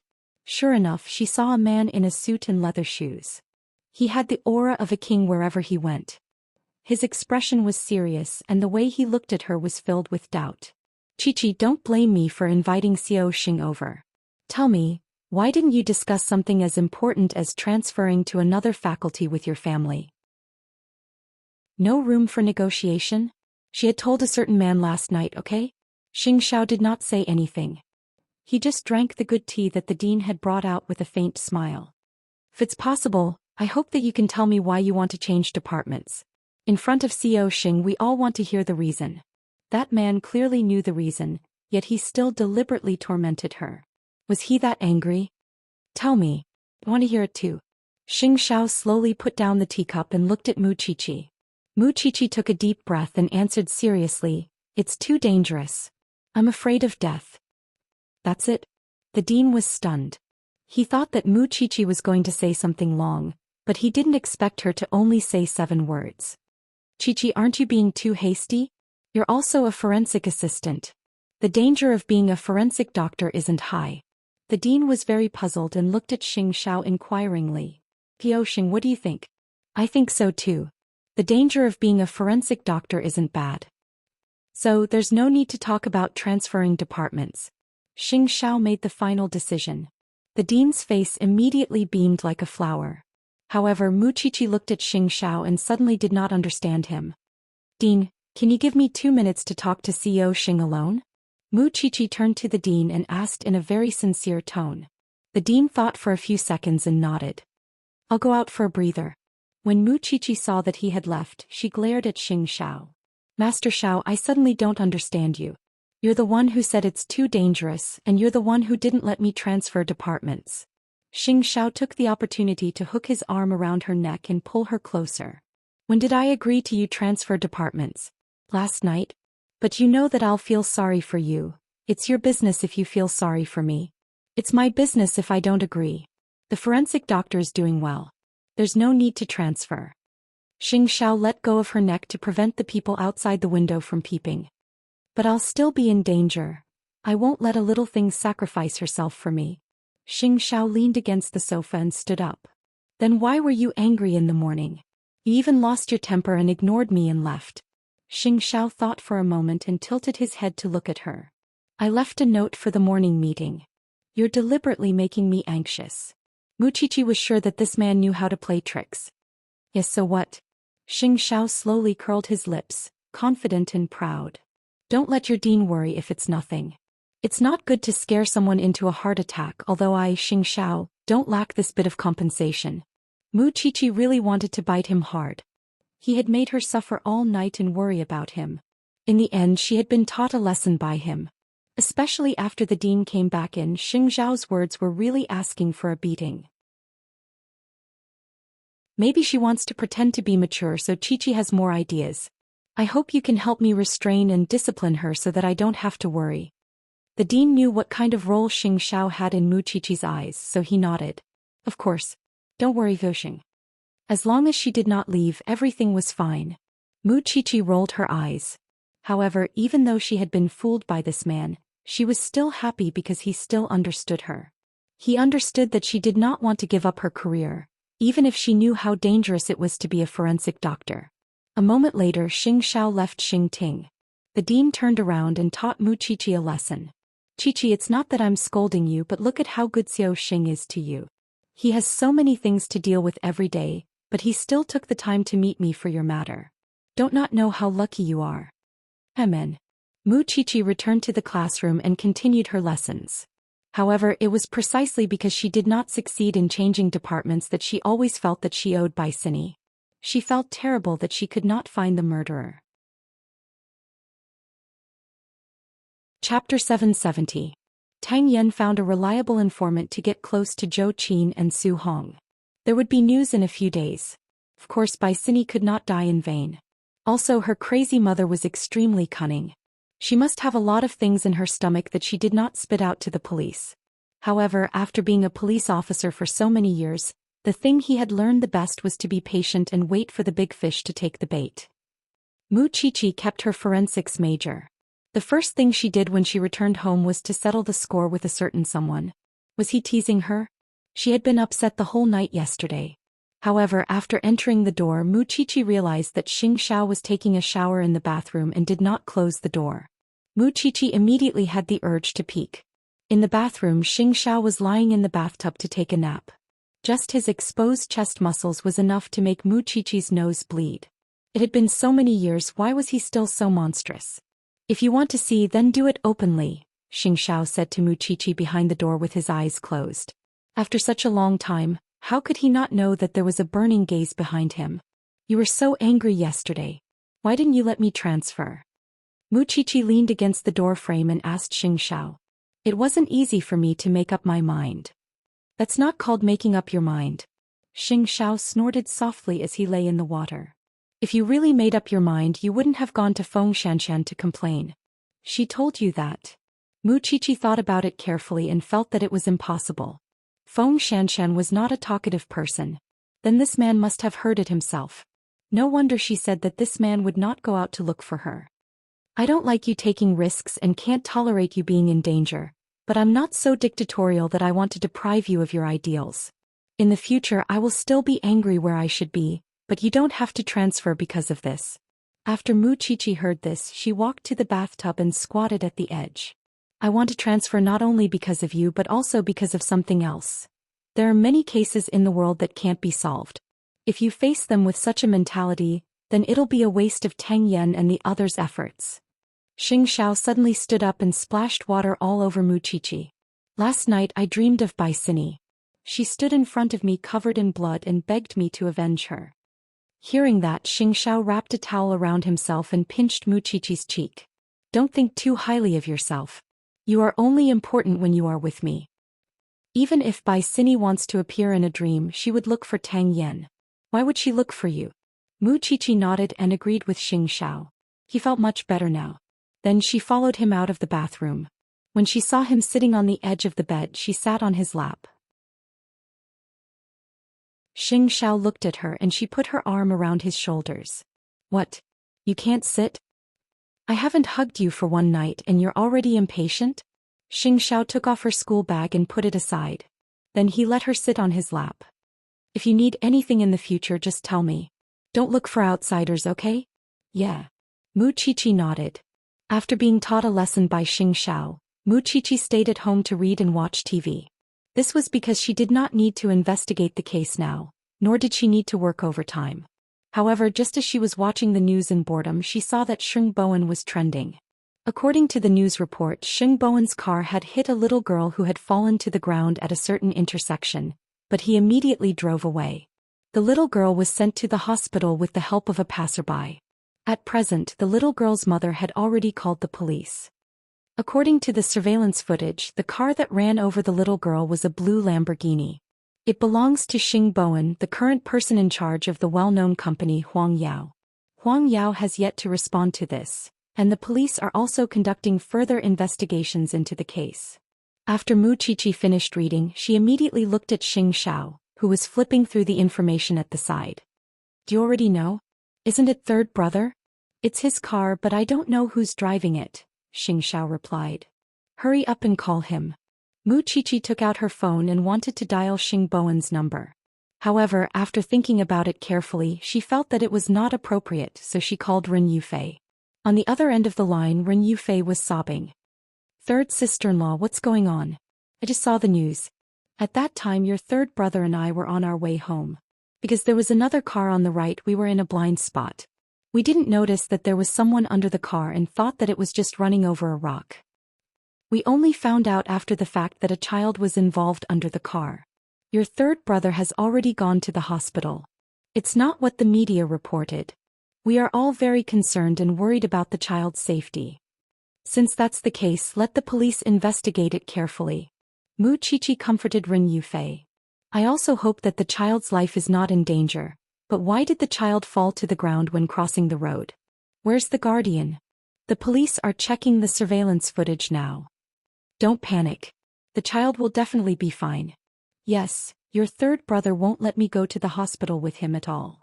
Of course, if she went, she would inevitably be scolded by the child's guardian or even treated even more extreme. How could Sheng Bowen bear to do that? If there's any new news or if you need help, you must remember to call us. Muqiqi reminded Ren Yufei. Those two were kind little sheep. They did not know when they had been devoured by a ferocious beast. Okay. Because she still had things to deal with, Ren Yufei hung up the phone. After Muqiqi put down her phone, she could not help but sigh. Her greatest hope was that the child would be fine. However, Sheng Bowen was probably going to suffer a little. In the hospital, Sheng Bowen had already brought a professional lawyer and an insurance company commissioner to the child's parents. When the child's mother saw Sheng Bowen, she broke down and shouted, "If anything happens to my daughter because of you, I'll definitely make you die with her. You're the hit-and-run driver. I'll see you until you go bankrupt." The girl's father pointed at Sheng Bowen and said angrily, "You didn't even let the child go. You're heartless." Sheng Bowen listened to the two of them scolding him silently, then bowed solemnly and apologized. "I really didn't mean to run over the child. I really hope that the child can be safe. For this I can pay any price. I didn't hit and run. I really didn't know that I actually hit a child. Stop being so hypocritical. You hit someone and then ran. If you're not running away, what are you? I think if it weren't for the fact that you're the president of a big company, you would have long disappeared without a trace. The child's parents were obviously very reluctant to see Xingbowen now. Chapter 771. Xingbowen did not leave the hospital because he was concerned about the child's safety. Xiaoxing, why don't you go back first? Shall we negotiate with the child's parents here? The lawyer suggested to him. The most important reason was that the lawyer felt that Xingbowen was too kind. Instead, it would give those people with ulterior motives an opportunity to take advantage of him. This was indeed compensation, but it was not without a bottom line. I'll wait outside. When I'm sure the child is fine, I'll go to the police station, Xingbowen answered the lawyer. Okay. After the discussion, Xingbowen was about to turn around. However, the hospital nurse suddenly walked in front of Xingbowen and said to him, "You're the person in charge of this traffic accident, right?" "I am. Let me tell you a few things in secret. Don't be deceived by that couple. First of all, this child has leukemia and is already very sick. Secondly, they are not the child's parents at all. They are the child's uncle and aunt. When the child was hospitalized, they rarely appeared. I reckon that these two people want to extort a lot of money from you." The nurse held the tray and kindly reminded Xingbowen of something. "Thank you." Xingbowen nodded and accepted the other party's kindness. In short, you be careful. No matter what the couple looked like, the child was always innocent. Moreover, as the person in charge of a famous company, no matter how he dealt with this matter, the outside world would find all kinds of excuses to abuse him. However, that was not important now. What was important was the child's life. 2 hours later, the child's surgery was over. The doctor walked out of the operating theater and told everyone who was waiting outside the operating theater. "The child is fine. The injury is not as serious as you think. Take good care of him." Hearing this, everyone in Xingbowen's team heaved a sigh of relief. After all, it was a little life. On the other hand, the person who claimed to be the child's parents seemed a little disappointed. Even if the child is fine, that man can forget about escaping the punishment of the law. The child's mother said fiercely. "The hit and run won't be over so easily." The other party was the victim and the weaker party, so he was naturally protected by public opinion. Naturally, the police will deal with that matter. But now, I have been entrusted by my client to be responsible for the child's health. As the child's parents, you should also think about the child's health. I hate the faces of rich people like you the most. You think that everything can be settled with money. Let me tell you, I don't want his money. I want him to pay the price." The child's father shouted sternly. The lawyer had no choice but to go out and tell Xingbowen the parents' thoughts. If this matter is not handled properly, it will have a huge negative impact on Huang Yao. It's good that the child is healthy. Leave the rest to the public relations department. Xingbowen turned around and said to the lawyer, "Go to the police station now." "Chief Xing, I suggest that you call Miss Mu about this," the lawyer said to Xingbowen. "About this, Xing. He did not about it." So he followed the lawyer's advice and called Mu Qiqi. "So, about the child. Xing. The Li T about is family. About T about, shout. The child is fine, but I have a few questions here. I want to use your and eighth brother's terrifying analytical senses to help me see the essence of this matter. Tell me." Mu Qiqi was suddenly interested. "Just now at the hospital, the nurse told me that this child has congenital leukemia and has been staying in the hospital. The couple that took her out were not her biological parents, but her uncle and aunt. The nurse told me that the two of them were probably here to extort money. Normally, they don't come to the hospital to look after the child, but after the child's accident, the two of them jumped out of thin air. Afterwards, our team communicated with the couple. They were adamant that they wanted to sue me. They weren't here for the negotiation or money. So I felt very conflicted. So, I really want to know if this is a coincidence or if someone is behind this." He had been subtly influenced by Xing Xiao and Mu Qiqi. So Xingbowen would use his brain to think about it now. Now that the outside world has made you look like a heinous criminal, it has a huge impact on Huang Yao. I think this is why the couple didn't want to communicate. Mu Qiqi thought for a moment and said to Xingbowen, "There are indeed many suspicious points in this matter. First of all, we have to figure out who the little girl's biological parents are and why the child is being raised by her uncle and aunt. Secondly, since the child is sick and hospitalized, why did they take her out at night and let her cross the road by herself? In any case, you just continue to pretend to be a naive and innocent person and investigate this matter in secret until the truth comes to light. I have the same idea. I'll go to the police station to make a statement now. Xing Bowen rubbed his forehead and answered Muqiqi, I just hope that this matter has nothing to do with that person. Whether it's related or not, we'll know after investigating. However, even if we find out the truth in the end, the damage to your reputation will definitely be irreparable. After all, the child was injured because of me. I'm mentally prepared. After hanging up, Muqiqi still felt that something was wrong, so she called Tang Yan. She wanted to know if she could get the traffic police in charge to handle the matter impartially through him. She wasn't asking for any special treatment. She just wanted justice. If this matter was really related to Xing Kai, then the other party's hand would be as long as it was in J City. He definitely couldn't be underestimated. If possible, she also wanted to see what the surveillance footage was like at that time. Xing Xiao silently listened to the conversation between the two of them. He thought to himself that this little one probably wanted to interfere in third brother's matters again. Actually, she couldn't be blamed. From Bai Sini's case to Xing Bowen's current case, there must be a connection between them. After all, Xing Kai was the current person in charge of Chongrong Electronics. In addition, Muqiqi had always been protective of her own people. Therefore, Xing Xiao patted Muqiqi's head and said as if admitting defeat, since you want to interfere, then go ahead and investigate. Previously, she had a tacit understanding with Xing Bowen. One was playing dumb in the open, while the other was secretly investigating the case. It was actually not a bad idea. Third brother and third sister-in-law aren't good at arguing. If they encounter such an unreasonable person, they won't be able to deal with it. Moreover, I really want to know if this matter has anything to do with Xing Kai. There's no need to explain. After Muqiqi heard this, she jumped onto Xing Xiao and hugged his waist. I knew it. You're the best. In fact, this ring was Jin Bo's so-called gift to Xing Kai. Chapter 772. Huang Yao's stock fell and the morale of the board of directors was unstable.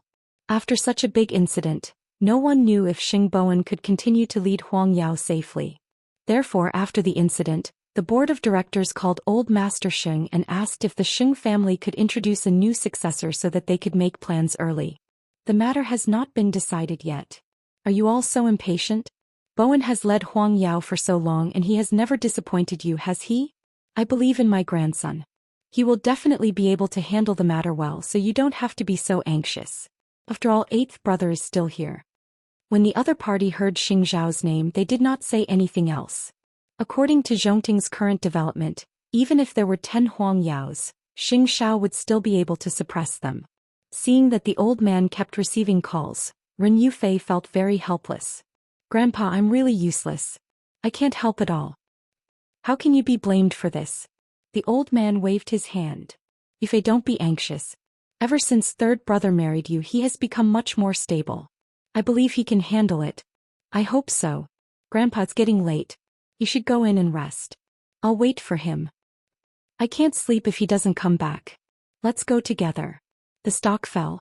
His reputation was damaged. The old man did not feel any heartache at all. He cared more about his grandson now. Taking advantage of this time, the old man called Xing Xiao. Eighth brother, you know about third brother's matter, right? Yes, Xing Xiao said calmly. I don't ask for anything else. I just hope that you can protect your third brother's safety. You know him. He's kind. It's both a strength and a weakness. It was rare for the old man to call him for help because of third brother's matter. Xing Xiao smiled faintly and replied, You don't have to worry. Isn't it enough to have a busybody in the family? Old Master Xing understood Xing Zhao's hint. He knew that Muqiqi would intervene and was relieved. It's good. She was clearly just a little girl in her early 20s. Old Master Xing did not understand why he trusted her so much. But the truth was that this girl was really trustworthy. It was late at night and Xing Bowen was still making statements at the police station. Muqiqi and Su Che rushed to the police station, and the traffic police were still asking Xing Bowen all kinds of questions. Right now your situation is a little complicated. Whether or not it constitutes an escape, we still have to wait for the liability recognition letter. You'd better think of a way to prove that you really didn't know or didn't notice the accident at the time. Otherwise you may face detention. This is to let you be mentally prepared. Now that there's nothing else, you can go. But Mu Chichi wanted to see the surveillance footage. From the looks of it, he could only look for a nearby shop to see if there were any cameras that could capture this scene. Why are you here? Xingboan turned around and saw Mu Chichi waiting at the door. He suddenly felt much more relaxed. I'm just worried about you. Of course, Mu Chichi did not say the last two words. I have a general understanding of the situation. Now it's up to the traffic police to decide if you are a hit and run. I really don't know. I still need Yufei to make up the statement tomorrow. Xingboan shrugged. There are already people making a big deal out of your escape. How can you still laugh? Mu Chichi walked in front and glared at him. Now we have two things to do. The first is to find a way to get the surveillance footage of the shops around the scene of the accident. The second is to immediately investigate the 18 generations of the couple's ancestors. You're becoming more and more like a police officer. You can continue being a silly and sweet person and think that everything in the world is perfect. Whether this matter has anything to do with Xing Kai or not, let him be proud of himself for now. Xingboan also had the same plan. He was prepared to show off his silly and sweet face to others in the future. However, just as they walked out of the police station, the hospital called. The little girl's life was in danger. When he left just now, the doctor had clearly said that the child was out of danger. How long had it been? If I were that couple, if I wanted you to compensate more, I might have to make you pay a greater price. I might have also taken a risk. After all, that's not their biological daughter and she's terminally ill. After hearing Mu Chichi's words, Xingboan's expression was gloomy and scary. The conspiracy between adults should not involve children, especially such a pitiful child. When we get to the hospital later, don't say anything. Let me speak on your behalf. Okay. Xingboan calmed down and nodded. However, no matter what I say later, just watch. The other party will definitely cry and throw a tantrum because he's on the weaker side. He clearly doesn't really care about the child. The matter with Huang Yao had blown up. Xing Kai was naturally filled with excitement when he saw the full news report. It turned out that his godfather was not lying to him. He had really given him a huge gift. Old Master Xing had always cherished Huang Yao's reputation. Now that Xingboan had caused such a huge scandal, it would probably make him feel worse than killing him. Then Jinbo called Xing Kai. Okay, do you like such a gift? Of course I like it, godfather. It's good that you like it. This is just the beginning. Jinbo smiled. What do you think about sending him to prison? Godfather, are you confident? Jinbo chuckled. After a long while he slowly answered Xing Kai, a hit and run. Of course, such a person has to be punished. If that's really the case, I'll definitely follow Godfather's lead in the future. As long as you're happy. After saying that, Jinbo hung up. If Xingboan could really go to prison because of this, it would be a heavy blow to both the Xing family and Huang Yao. Of course, he was happy to see it happen. However, he did not know how Jinbo had set up such a trap. When Mu Chichi and the others arrived at the hospital, it was already 11 o'clock at night. After another resuscitation, the little girl was sent to the ICU. The guardians seemed to have been waiting for Xingboan on purpose. Even though they looked extremely disheveled, they still wanted to see Xingboan to vent their anger. It's all because of you. My daughter was almost separated from me by life and death. You murderer. Mu Chichi glanced at her and stood in front of Xingboan and the agitated woman. She grabbed her waving hand and said, "You have deep feelings for your niece, don't you?" When the guardian heard Mu Chichi's words, she was stunned for a moment before returning to her original fierceness. So what? The child grew up without parents. He grew up with us. This is our child. Madam, you have to think carefully before you speak. Mu Chichi shook off her wrist, took out her phone and turned on the recording function. You have to know that I've recorded everything you say now. I've never seen a perpetrator so arrogant. The reason I'm doing this is to remind you of what you said today. Otherwise, when the time comes, I'll be embarrassed for you.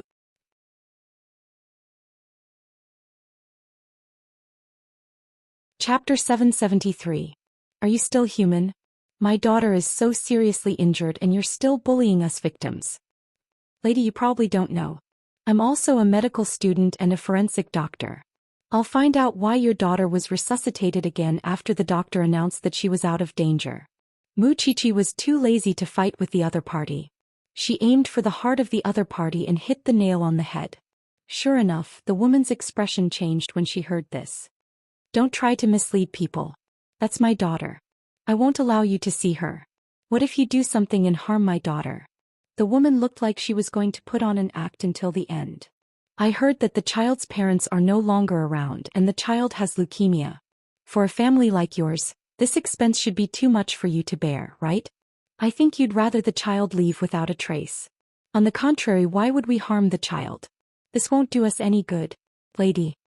The woman did not expect this young girl to be able to see through their thoughts, so she became angry out of embarrassment. I said, for the sake of justice, we don't want compensation. I just want that man to pay the price. Really? Mu Qiqi's expression became even more unfathomable. Of course, you can pretend that you don't care about money in front of us because someone has already paid in secret. Right? The woman was stunned. Seeing this, Mu Qiqi continued to pursue the victory. You don't have to be so panicked. The truth can't be fake and the fake can't be real. We'll find out the truth after we investigate it. I know what you're thinking, but I can tell you very clearly that don't think you can get away with it. Even if the Xing family is implicated because of this, I want you to know that if the Xing family bears with it, I want you to bear with it. If the Xing family bears with it, you have to bear with it. If the Xing family bears with it, you have to bear with it. If the Xing family bears with it, you have to bear with it. If the Xing family bears with it, you have to bear with it. Facing such a strong Mu Qiqi, the woman was speechless. Because no one told her that this girl was actually so powerful. Third brother, go and see the child. I'll go and find the child's attending doctor and ask him why the child needs to be resuscitated a second time. Of course, Mu Qiqi's words were meant for her so-called aunt to hear. It was because killing this girl would bring her too many benefits. Xing Bowen nodded and led Su Che to the entrance of the child's intensive care unit under the guidance of the nurse. Xing Bowen looked at the little girl through the glass. He really couldn't bear to see her. Her thin and weak body had to endure so much suffering. He was also one of the culprits. If this child can really get through this safely, I will definitely find a way to cure her illness and sponsor her to go to school. Standing behind Xing Bowen, Su Che could feel how rich Xing Bowen's emotions were. That was the biggest difference between him and Xingxiao. Meanwhile, Mu Qiqi found the little girl's attending doctor. It's because of the adverse reaction of anesthesia which caused the child's cardiac arrest. We have informed the child's family about this part, and they have signed in advance, the attending doctor explained. The child's anesthesia is monitored by a professional anesthesiologist. The measurement and other aspects are strictly controlled. Nowadays there are very few accidents in the clinic. What's more, after the child left the operating table, the anesthesia period is almost over. I don't believe this is an accident. The doctor looked at Mu Qiqi and frowned. Do you have any questions about my profession? Doctor, that's not what I mean. Of course, I believe in your profession, but I don't believe in that couple. Mu Qiqi told the doctor bluntly, your nurse has already told me that this couple is not the child's biological parents. Moreover, the child has long been seriously ill.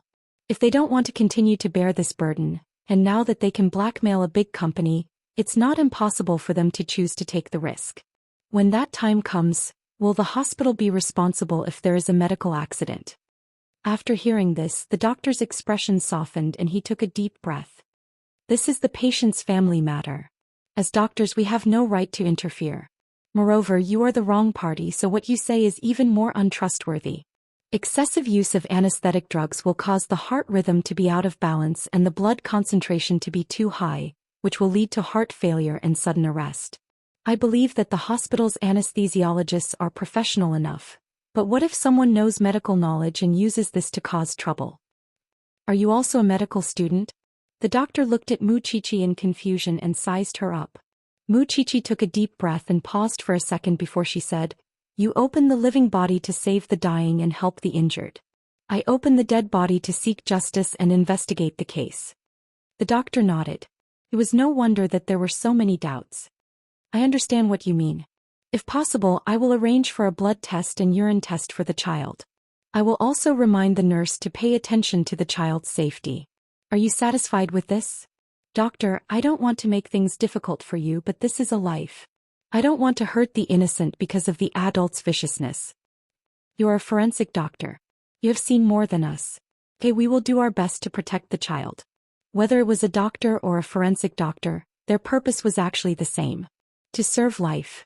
The doctor could see that Muchichi really cared about the child, so his tone softened. If there is a result, I will ask the nurse to inform you. However, at this critical juncture, you still have to avoid arousing suspicion. Thank you, doctor. Muchichi did not believe that the second rescue was due to an adverse reaction caused by anesthesia. However, they could not find any evidence that the couple had harmed the child. A moment later, Muchichi left the doctor's office and met up with Xing Bowen outside. Have you seen the child? Yes, it's very fragile. Xing Bowen's psychological burden was very heavy. No matter what, the child had become like this because of him. He had to bear the main responsibility. What about you? How did it go? There's nothing suspicious at the moment. Of course there's nothing suspicious. Because from the beginning to the end, it was your Xing family who bullied others. The couple went forward and pointed at Muchichi. It's really amazing to be rich. However, Muchichi did not intend to pay attention to them.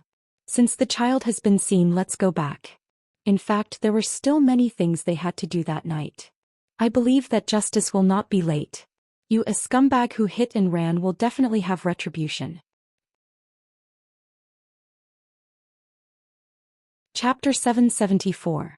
No matter how we look after the child, The woman pointed at Xing Bowen with a sharp voice. He's the culprit. The traffic police will give a clear explanation for the division of responsibility. You guys should take good care of the child. With that, Muchichi and Xing Bowen left the hospital together. After walking out of the hospital, Muchichi turned to Zhou Xian and said, I might have to trouble you tonight. I'm worried about that little girl. I think that couple will wait for an opportunity to attack.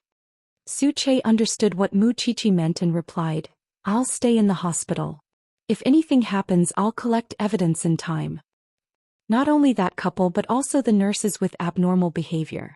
If the accident liability letter came down and Xing Bowen was determined to have escaped, then the sentence of serious injury and death would be completely different. Although Xing Bowen could apply for a review and hire a lawyer to defend him, a child was still a life. No one wanted such a young child to suffer such repeated torture. If this matter was eventually found to be related to Xingkai, then one could imagine how vicious he was. Xiaoqi, I've implicated you again. After Zhou Xian left, Xing Bowen sighed. Why must there be so many schemes between people? If the accident liability letter comes down and you're convicted of escaping, then you'll be detained immediately. When you go back later, discuss the review with the lawyer and let the lawyer prepare to defend you. Okay, I'll send someone to look for the surveillance footage and meet with the lawyer. I'll inform you as soon as there's any news. Xing Bowen nodded. Muchichi had already helped him so much, so he had no reason to be depressed. Moreover, he still had to comfort Ren Yufei and his grandfather when he got home. What Muchichi needed to do tonight was to investigate the background of the girl's family. If possible, it would be best to let her see the surveillance footage. Half an hour later, Xing Bowen sent Muchichi back to the Banyan courtyard. He wanted to apologize to eighth brother in person, but it was too late. He still had to rush home to comfort the old man. Therefore, he could only wait until the matter was over. In fact, Muchichi thought that since Xing Xiao had asked her to intervene in this matter, he would not personally ask about it. Unexpectedly, when Muchichi returned home, she found that the little girl's information was already on the desk in the study. The youngest daughter was Meng Juyu. She was 5 years old. Her mother died in childbirth while giving birth to her.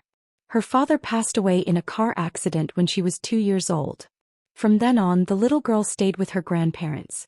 However, the exorbitant medical expenses caused the two elderly people to fall ill one after another. In the end, the little girl's uncle and aunt took the child over on the condition that the two elderly people would transfer the house under their names. Xiao Juyu lived with her uncle and aunt for more than a year, but her condition was getting worse.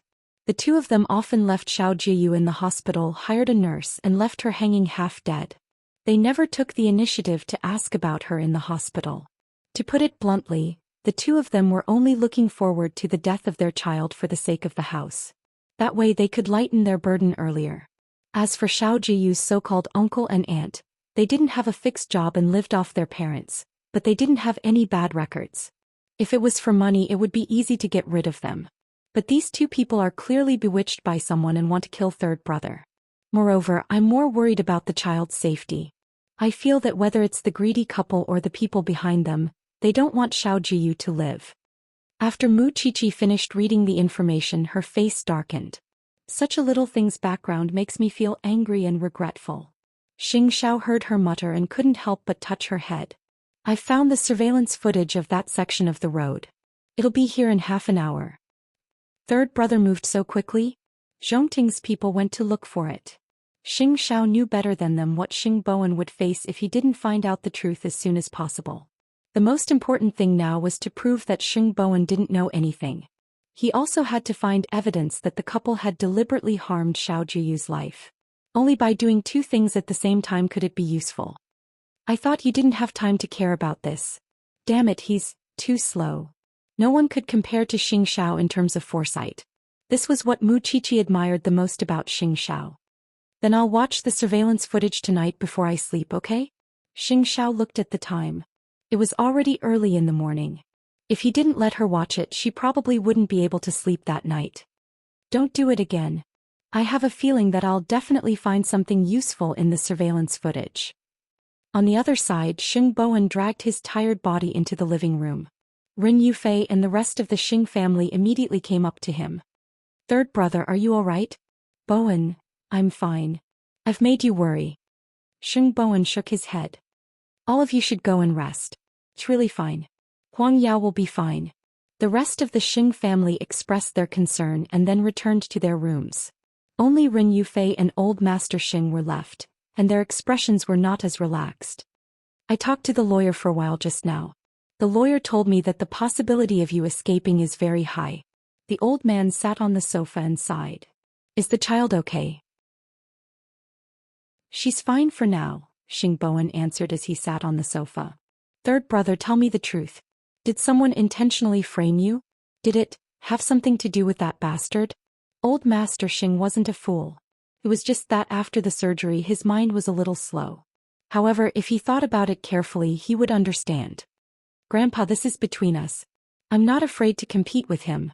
Xing Bowen neither admitted nor denied it because he knew that if he denied it, the old man might go to Xing Kai. When I chased him out, I thought that there might be such a day. I didn't expect retribution to come so quickly. Old Master Xing let out a long sigh. It's been hard on you. Where's Xiaoqi?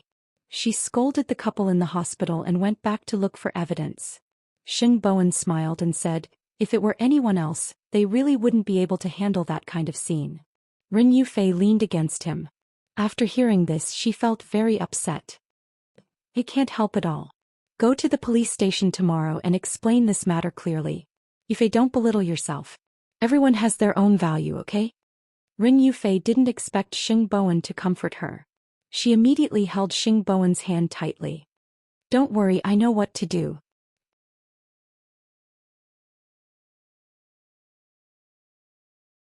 Chapter 775. 3 in the morning, Banyan Courtyard. The light in Xing Zhao's study was still on. Mu Qiqi watched the footage of Xing Bowen's accident over and over again. She eliminated any other violations of the rules one by one. Although they were at the zebra crossing, the green light was indeed on. It should be the driving time for the car. Moreover, there was a car on the right lane, so Xing Bowen was in a blind spot. At that time, the woman had taken Xiao Jiyu to the zebra crossing when the light was yellow. When the light turned green, she immediately stopped and waited. However, for some reason Xiao Jiyu suddenly ran a few steps forward and tripped on the ground. His legs seemed to have no strength. Mu Qiqi had seen this scene countless times, including how the woman guarded Xiao Jiyu. The woman kept her hand on Xiao Jiyu's back and bent down to support her as she walked. This won't do. We know this is a conspiracy, but we can't find any evidence. Mu Qiqi forced herself to focus and carefully observe the surveillance. It would be great if I could enlarge the surveillance so that I could see the woman's hand. Mu Qiqi mumbled to herself and finally fell asleep in the study. As for Xianxia, on the other hand, he was checking the other surveillance cameras in his bedroom because it was the only way from Huang Yao to the Xing family. Xianxia collected all the surveillance footage from the past few days and carefully searched for the couple's figure. If they were really hiding there on purpose, they would definitely appear in the surveillance footage. The facts proved that it was as he had expected. At 5 in the morning, Mu Qiqi returned to the bedroom, climbed onto the big bed and lay beside Xiao. Xiao, why do I feel like that woman put her hand behind Xiao Jiyu's back and pushed her? Go to sleep. If there's anything else we can talk about it tomorrow. I want to find witnesses. Mu Qiqi collapsed on the bed, exhausted to the extreme. Meanwhile, Xiao opened his eyes. The sequence of events was like this. First, they had to prove that the couple had committed intentional murder. Then the lawyer would argue that Bowen had no knowledge of the traffic accident. Of course, the difficulty of this matter was that the mastermind behind this matter had been in control of the whole situation. His goal was very clear. He wanted to send Bowen to prison. If he wanted to seize the opportunity to counterattack, he had to distract his opponent. Thinking about it this way, it wasn't to the extent of walking into a hopeless situation. So when the sky brightened, Xiao got up and called Tang Yan. Are you free? Face to face. I'll be right there. The two men took advantage of the fact that their respective women were resting, so they arranged to meet in the banyan courtyard. Fifth aunt came over early in the morning to brew coffee for the two of them, along with a nutritious breakfast. What information do you have so far? Tang Yan asked as he stirred his coffee. I always knew that there was someone behind Xing Kai. From the moment Xing Kai used Third Master Long to frame Huang Yao, the resources he had were not something the Gu family could support. The police haven't been able to find the source of the goods from Huang Yao. I think it's because the other party has a powerful background. After that, Bai Sini's case happened, which made me even more certain that the person behind Xing Kai was not only the murderer of Bai Sini's case, but also caused a lot of trouble in Jianchuan. I tried to find out who it was, but to no avail. Now Xing Kai is using that person's power to start targeting Huang Yao and the Xing family. I have to be on guard. But I think the closest time to this person is when Xiao Qi and Officer Qing found Su Hong and Zhou Xian in J City. Xiao sorted out what had happened during this period of time and told Tang Yan. You mean that the person who framed Third Young Master this time is the murderer of Bai Sini's case? Xiao took a sip of coffee and said elegantly, what do you think? It's because Xing Kai played a very important role in the middle that I can't help but suspect it. Then what countermeasures do you have now? The case of Third Young Master's escape should be a done deal. This must be defended through a lawyer. What are your plans? Xiao hesitated for a moment before he suddenly raised his head and said to Tang Yan, I have a very bold idea. This case is already closely related to the Xing family. I can't continue to stand by and do nothing. Go ahead. The Xing family's matter will be handled according to the police's procedures. I will deal with the couple because this is different from Third Brother's escape. This is also the other party's brilliance.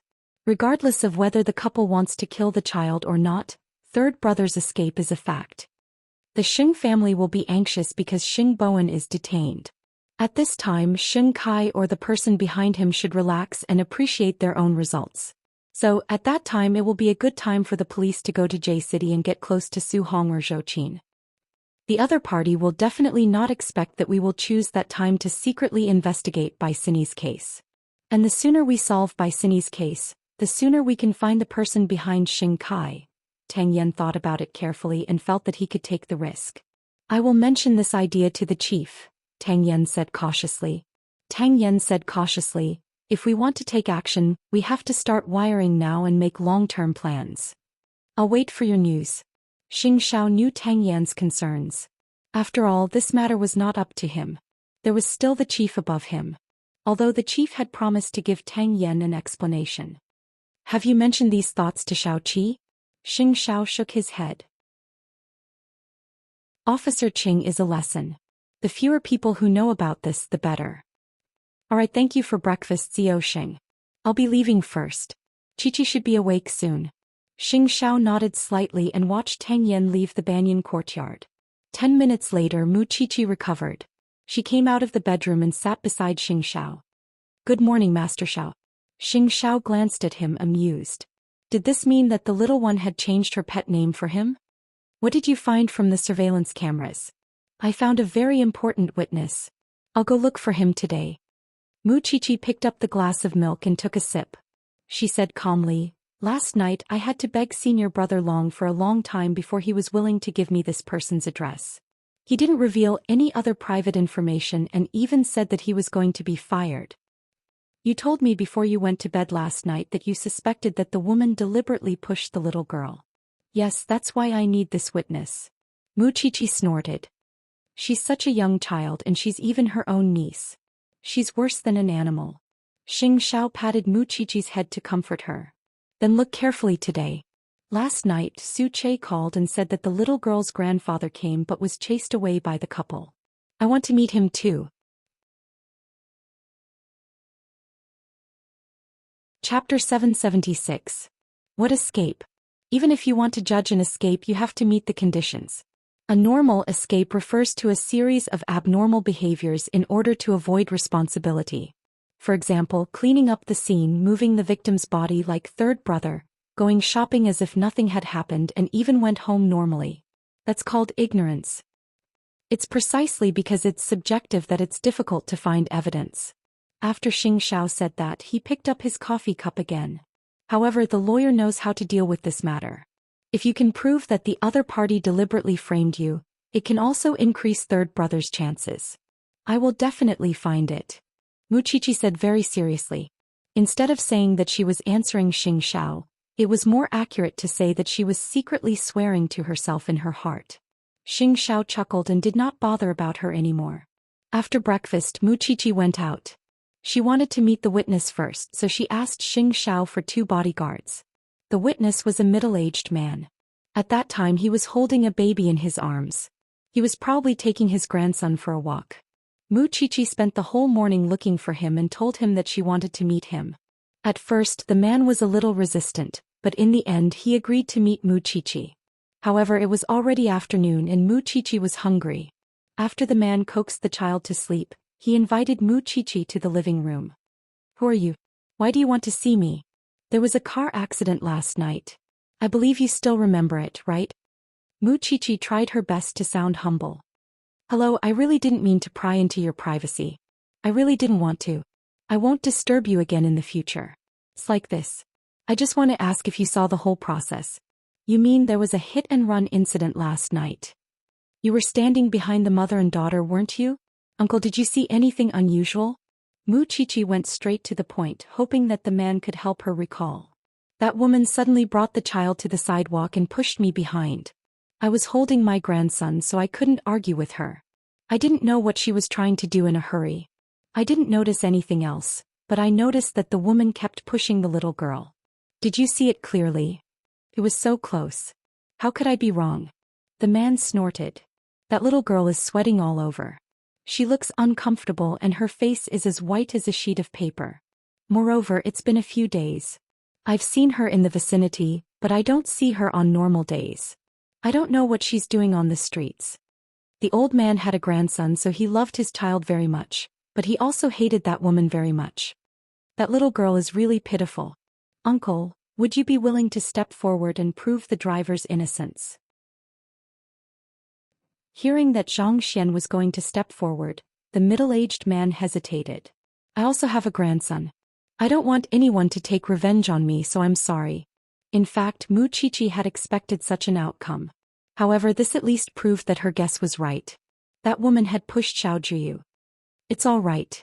Sorry to bother you today. Wuxia immediately expressed her understanding. The one who had the accident was my third brother. He didn't know that he had bumped into the child and now he's blaming himself. If it was an accident, we would have left this matter to the police. We wouldn't have come to you, but the child's aunt clearly pushed the child. That's why I came to you. To be honest, the child has congenital leukemia and lives with his uncle and aunt. However, this couple doesn't treat the child sincerely. They only agreed to take the child over for the sake of their parents' house. However, they also have children of their own. How could they be willing to raise a sickly child? After hearing Wuxia's words, the man understood, but he did not say anything. When Wuxia was about to leave the house, he stopped Wuxia and said, "Wait, I'll leave you my number. If there's a need, ask the police to look for me." After Wuxia heard this, she quickly bowed. Thank you. Thank you so much. We all have children and grandchildren. We also have compassion.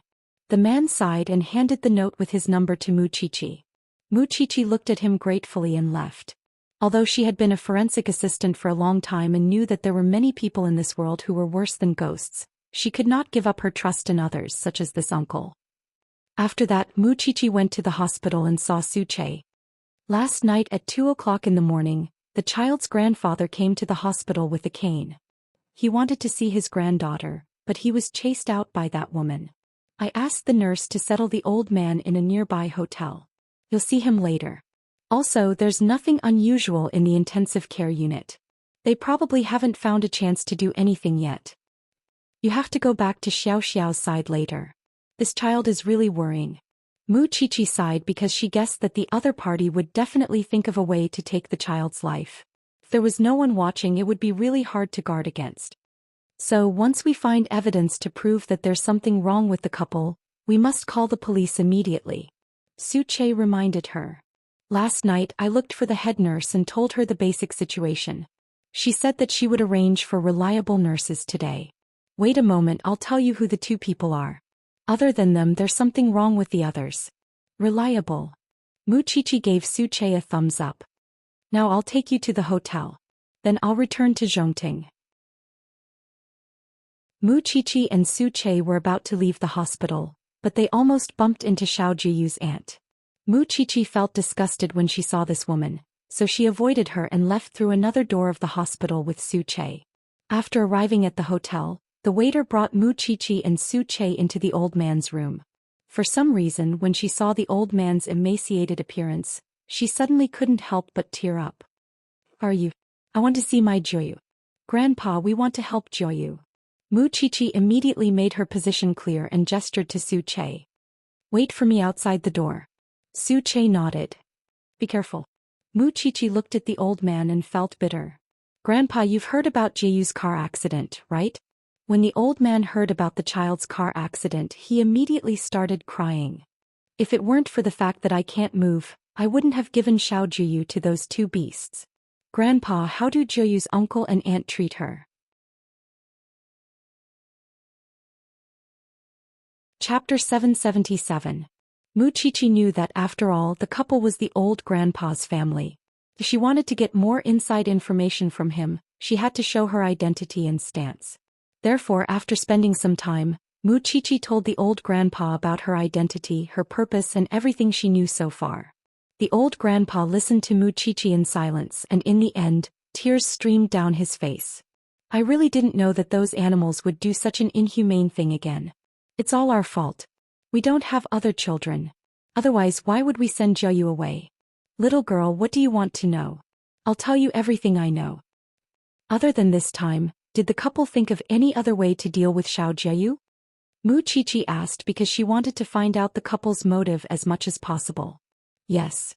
The old grandpa answered without thinking and reached out to wipe his tears. A few months ago, the two of them wanted to sell Xiao Jiu. I told them that Xiao Jiu was seriously ill, so the buyer gave up on the idea of buying the child. Then can you still remember their information? Even if it's just a name or a phone number. Yes, I can tell you. Quickly call the police to catch those scumbags who kidnapped the child. Muchichi looked into the old man's eyes. His wrinkled eyes were filled with helplessness and helplessness. I will definitely let you reunite with Xiao Jiu. No matter what you want us to identify, as long as my old bones can still move, I will definitely help you. Although they had learned about the vicious actions of the scumbag couple from various aspects, they still lacked the most crucial and direct evidence. It would be even better if they could find their accounts and illegal income. We also want to avenge my brother, so Grandpa, we will do our best. Moreover, my brother also said that if Jiu can get out of danger, he will help her treat her illness and support her until she grows up. After hearing Muchichi's words, the old grandpa trembled violently. In the end, he knelt in front of Muchichi. Thank you. Thank you so much. Grandpa, get up quickly. Muchichi quickly helped him up. You must take care of your health during this period of time. I will definitely. Muchichi could not bear to see the old man leave, so she asked Suche to send him off. You can help me now, but you can't help me forever. I'll help as much as I can. Muchichi sighed. After dissecting corpses for a long time, I've realized something. That is to cherish life crazily. Although it's normal to be old, weak, sick, and disabled, you still have to live to see the day when your fate changes. If you die, there's nothing left. You can't even take revenge. Su Che did not say anything. He followed Mu Qiqi's instructions and sent the old man back to his home. His wife was still lying on the bed, unable to take care of herself. Su Che did not say anything. He quietly left some money for the two old men and quietly left. The preciousness of life could only be experienced by those who truly had feelings. Mu Qiqi got the name and contact information of the buyer who wanted to buy Xiao Jiyu from the old man and sent it to senior brother Long. She wanted to know if this person had a criminal record. After being verified by senior brother Long, the two of them were currently serving their sentences in prison. As long as they brought him to trial, they would be able to investigate this case. But even so, even if they found these things, they were still lacking. They were lacking the most crucial evidence. Mu Qiqi collected these things. After carefully organizing them, she brought the information back to Zhongting. In fact, relying on these, especially the case where they wanted to sell Jiuyu, she could detain these two scumbags. However, she still wanted to find the most crucial evidence. This way she could hit the nail on the head and not give the other party any chance to resist. Let me see the results of your hard work without even going to class. Xianxia put down the documents beside him and beckoned Mu Qiqi to his side. I found the witness and the motive for the murder, but I'm still lacking the most direct evidence. Mu Qiqi was a little depressed. Xianxia looked at the information she had organized and kept stroking her hair. Enough, it's enough. What's enough? Mu Qiqi looked at Xianxia in surprise. Because I've already found the evidence you want for you. Xianxia smiled. Are you serious? Yes. Xianxia pulled her to sit on his lap. Since they were manipulated by someone, they must have received some benefits. It's too obvious to find the bank account, so cash transactions are the safest way. So, I guess that the two of them hid the money, so I found the neighbors and spread the rumor that they found the cash. When the couple heard it, they thought that their money had been taken away. They panicked and immediately went to the place where they hid the money to confirm, so they were exposed. After Mu Qiqi heard this, her gaze became even more surprised. When did you arrange this?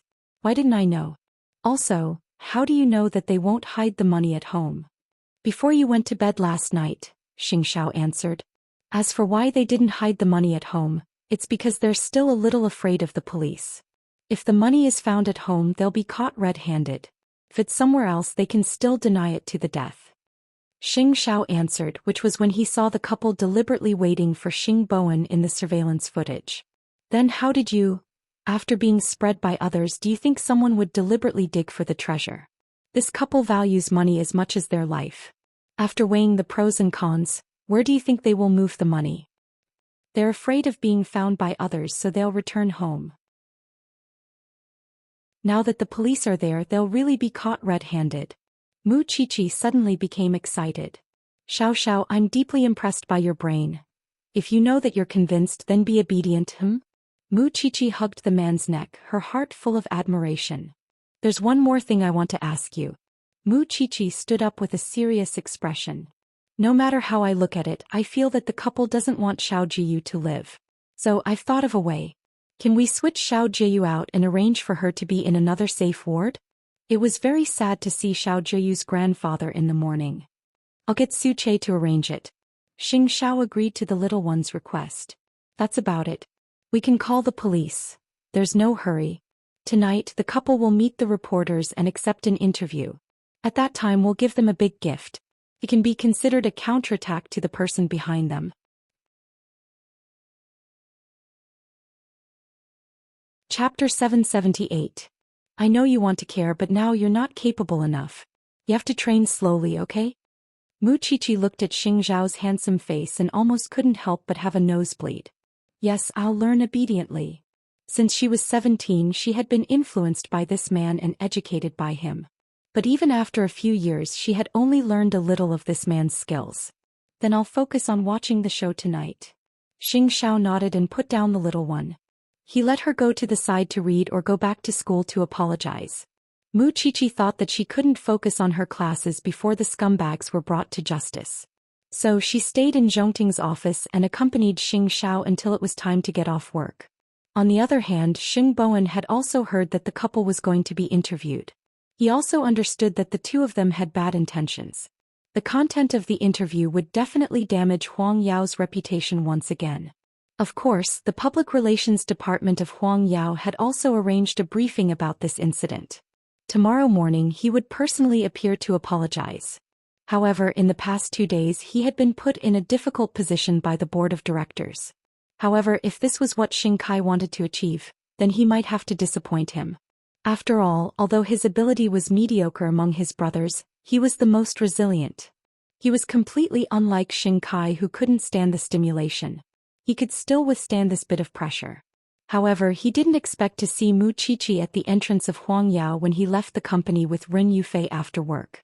The couple looked at each other and quickly went up to her. "Why are you here?"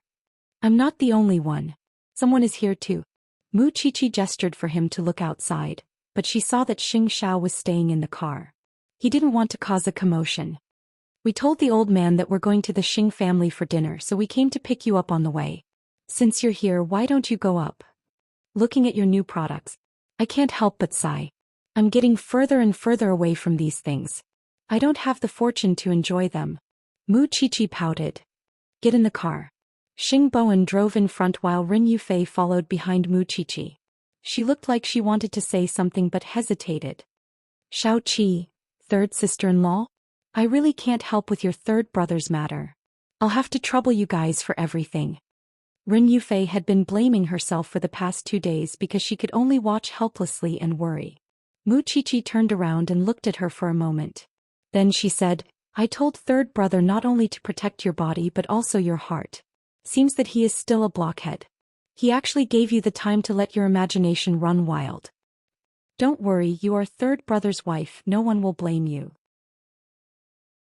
Not to mention you, even the old man can't help. Isn't he also anxious? Could it be that he and third brother aren't close?" After hearing this, Ren Yufei burst out laughing. Only this girl was quirky and likable. Of course, with her comfort, Ren Yufei also heaved a sigh of relief. Indeed, there were some things that she could not help with, but it did not mean that she was worthless. She could play a role in other places, so why should she worry about it?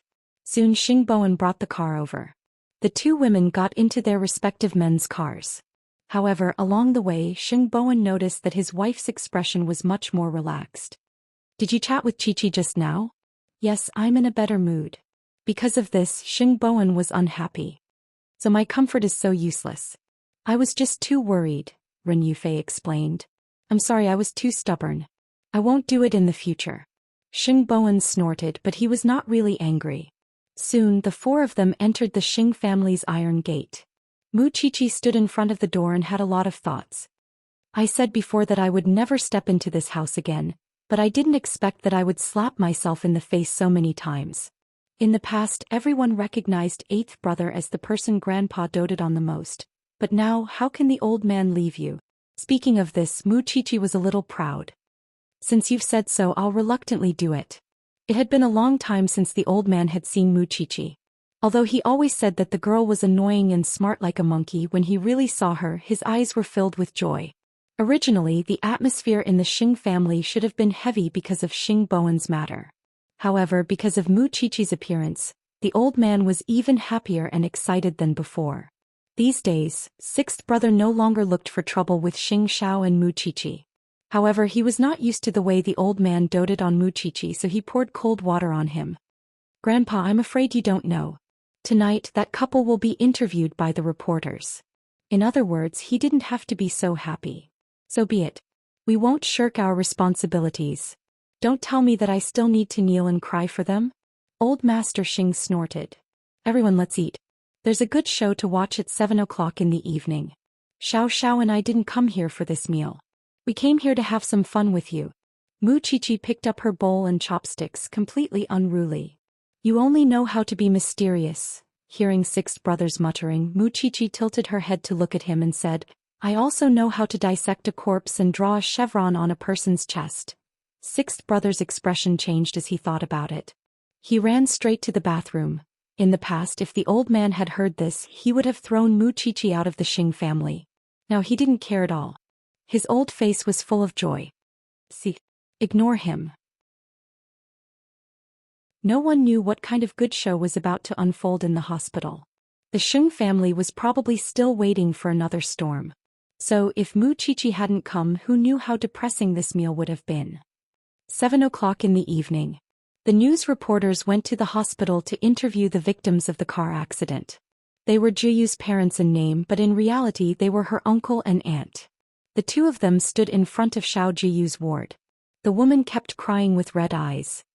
How is the child's condition from the accident until now? What did Huang Yao say?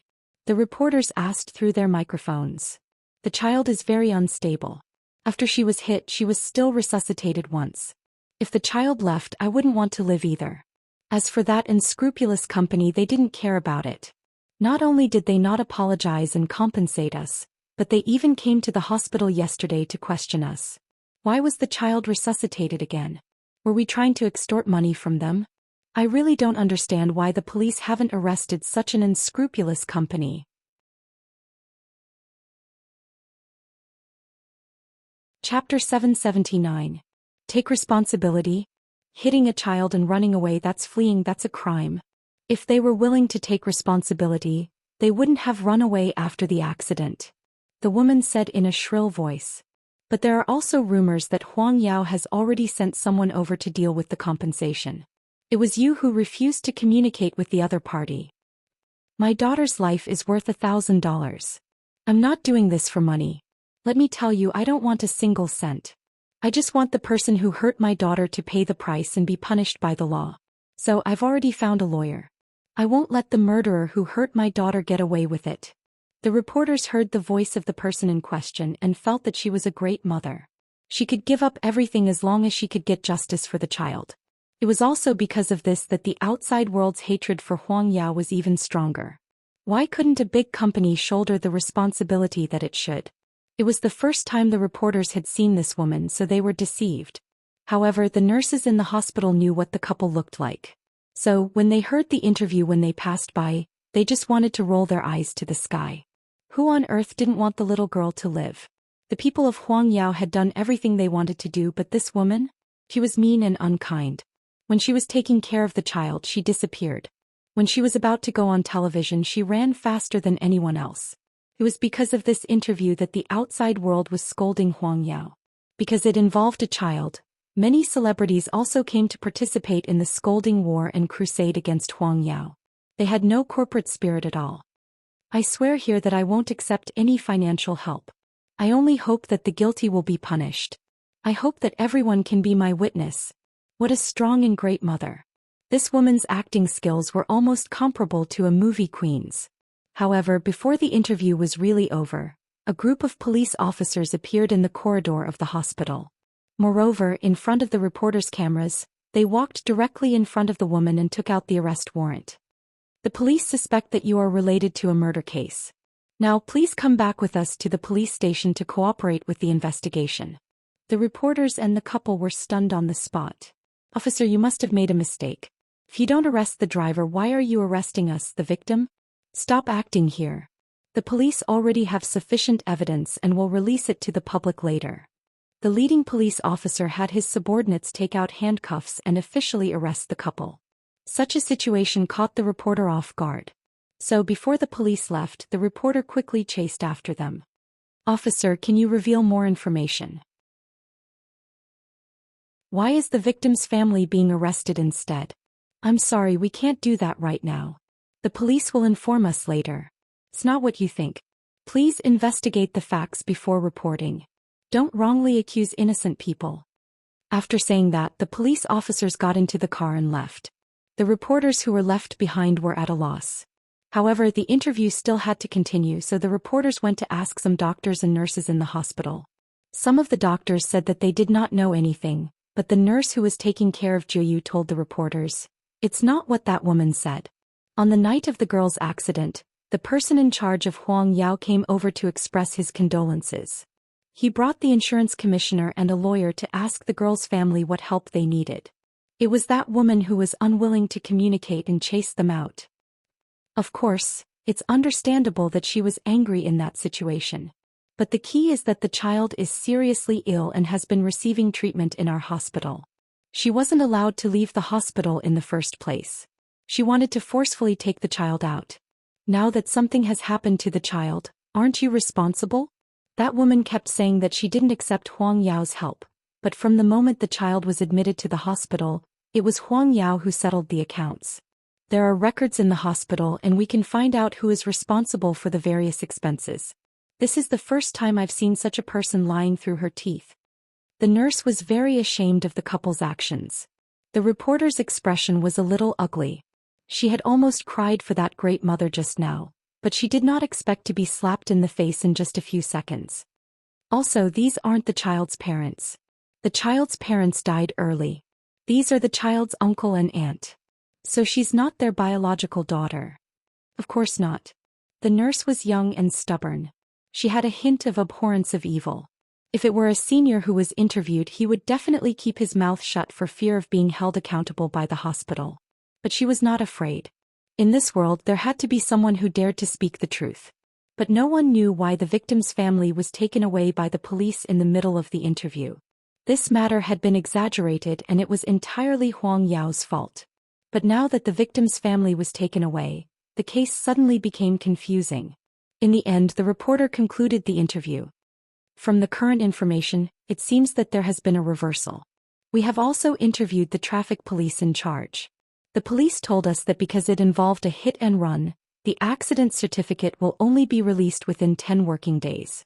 But why the victim's family was taken away by the police is still an unanswered question. But the police have already indicated that they will announce the progress of the case as soon as possible. So we can only continue to wait. Then the scene of the news changed. Grandpa Xing looked at Xing Bowen and then at Mu Qiqi. What was going on? Aren't you going to give me an answer?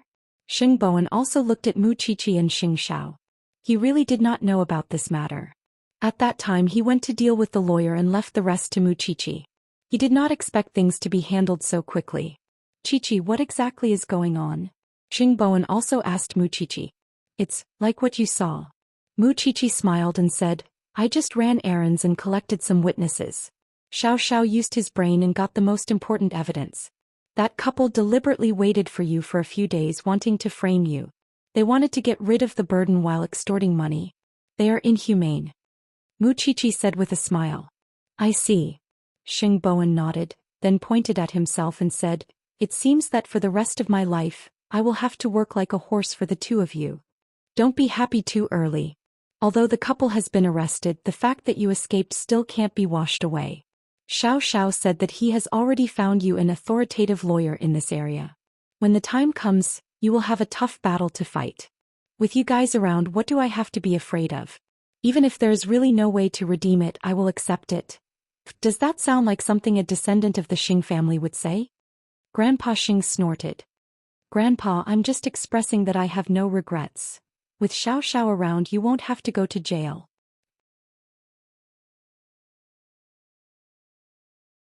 Chapter 780. In the police station, the couple was locked up in 2 separate interrogation rooms. At the beginning, their attitude was extremely arrogant. What right do you have to arrest us? We are the victims. Did you take the other party's money? I'm telling you, let us go immediately. We are innocent. We are the victims. Victims. The interrogating police officer took the information and entered the interrogation room.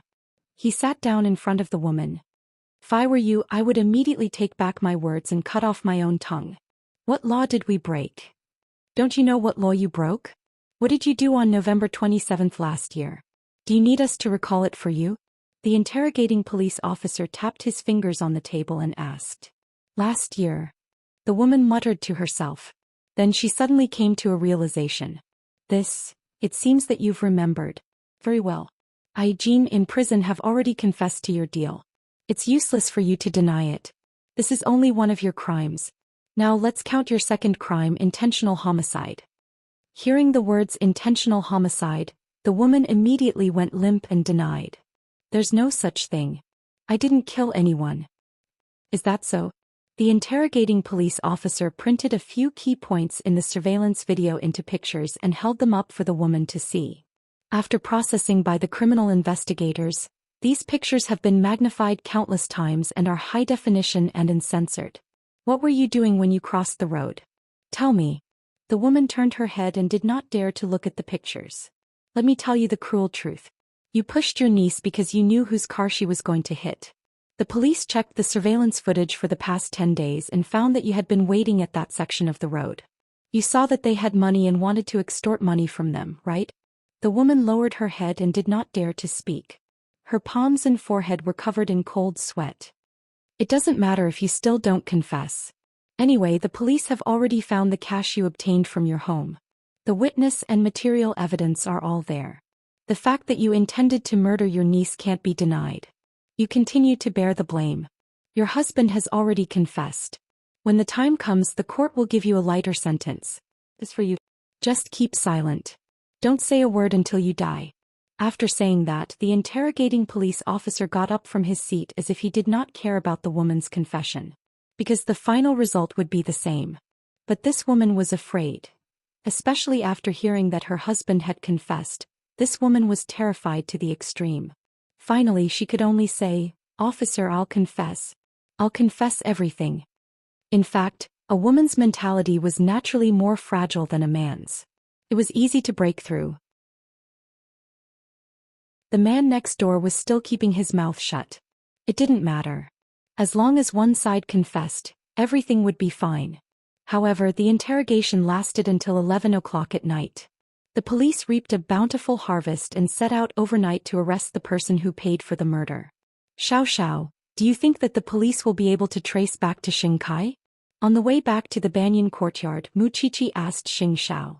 Xiao shook his head and said with certainty, "Of course not. The person behind Xianxia is not someone who only knows how to do things. All he needs to do is find someone to take the blame. He can just say that he has a grudge against Huang Yao and the Xing family and everything will be clear." The Xing family has stirred up so much trouble and you're just letting Xianxia watch the show? Not necessarily. Xiao said with a hidden meaning. The person behind Xianxia was indeed cautious and meticulous in his work. He had arranged everything into a perfect circle. His hands, on the other hand, were clean. However, don't forget about Bai Sini's case. Since he had made the Xing family unhappy, he had to return the favor no matter what. Only then would he let the other party know that he was not to be trifled with. You still have a backup plan, right? No, I can only leave the rest to the lawyer. Xiao would not tell Muqiqi about the operation he had planned with Tang Yan because it was too dangerous. Muqiqi obediently did not ask further. We've already done what we can. Next it's up to the lawyer. This couple has been arrested. I've fulfilled my promise to Grandpa and allowed him to reunite with Xiao Jiu. Although the couple had been arrested, the child was not out of danger yet and had to stay in the hospital. However, her grandparents could be visited up close. The next day the police arrived at Huang Yao. Rin Yufei was very nervous when she saw the police, but Sheng Bowen smiled at her. "Don't worry, they're not here to arrest me. You're really... invite them in and then arrange for tea." The reason why the police came to Huang Yao was because the mastermind that the couple had confessed to was a manager who had been fired from Huang Yao. Because he had always hated Sheng Bowen, he had planned such an incident. His goal was to send Sheng Bowen to prison. Xiao Xing, the police have found out all the facts and will disclose the whole story of the case as soon as possible to clear your name. However, you still have to face investigation for escaping. I understand. Sheng Bowen nodded. Regardless of whether the couple had framed him or not, he had hurt the child after all. Moreover, so many people had seen him drive away. It was not something that he could clear up with just a few words. What a crazy couple. No matter what, I'll accept your investigation at any time, Sheng Bowen said frankly. Since that's the case, our mission is complete. Thank you for your hard work. Sheng Bowen stood up and shook hands with them.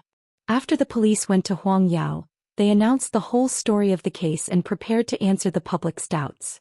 Why did they take the couple away from the reporters last night? According to the police report, the whole thing was a trap planned by the couple. On one hand, they wanted to blackmail Huang Yao, and on the other hand, they wanted to get rid of the burden of the child. During the interview last night, they had been so confident. But in the end?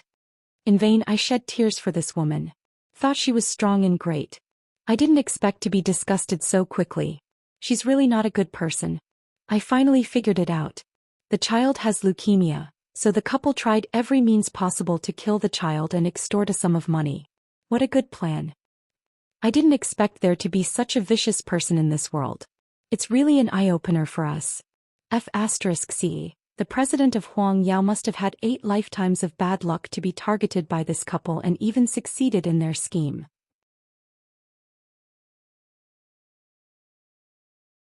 Chapter 781. The television news reported about Xing Bowen's car accident one after another, and the voices of the outside world against Huang Yao became much quieter. Seeing that Xing Xiao and the others had easily solved Huang Yao's problem, Xing Kai felt rather uncomfortable. For some reason, Xing Bowen's ability was mediocre. Why could he always turn misfortune into fortune? It was as if everyone was rushing to help him solve his problems. What was this? In the past he had worked so hard for Huang Yao and his grandfather. He could give up anything, but in the end? Now it was like a complete joke.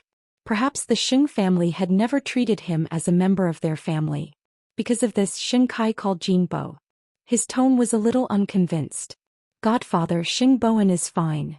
It's still unknown whether he's fine or not. Why are you so impatient? Jin Bo patiently educated him. But, just wait and see, child. The best part is yet to come. You have to know that the lawyer Xing Xiao hired from abroad to defend Xing Bowen is my student. After he arrived in Jianchuan last night, he called me. After Xing Kai heard this, he realized something and quickly said to Jin Bo, "If that's the case, then I'll have to trouble you to pay attention to this matter, Godfather. I said that I'll give my godson a big gift. I won't let you down." This way Xing Kai was relieved. No matter how much Xing Xiao planned, he would never have expected that he would be sending a sheep into a tiger's den by hiring a lawyer for Xing Bowen. If Xing Bowen found out about this in the future, would he hate Xing Xiao to the bone? The next afternoon Xing Xiao arranged to meet the lawyer. As the lawyer had handled many cases similar to Xing Bowen's, he was very experienced in such cases. Xing Xiao arranged lunch near Zhongting. It seemed like he wanted to personally discuss the case with the lawyer, but in fact he did not need to understand how a lawyer could win a case. He had spent money to hire someone to do the most professional thing. He did not need to do it himself. The reason why he insisted on meeting this lawyer was because he had to confirm that he could be trusted. After Mu Qiqi heard about it, she also wanted to meet this person. So she ran out during the school lunch break and went straight to the restaurant Xing Xiao had arranged. He was 27 or 28 years old. He was good-looking and had a face that girls liked. He was also very fashionable.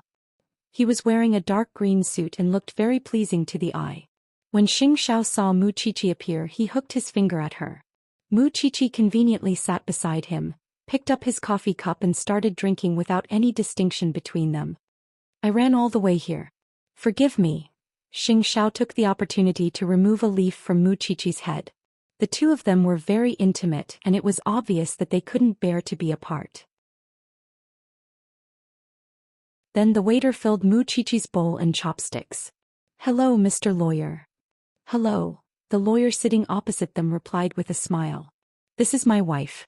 Don't mind her, Lawyer Shin. She just likes to join in the fun."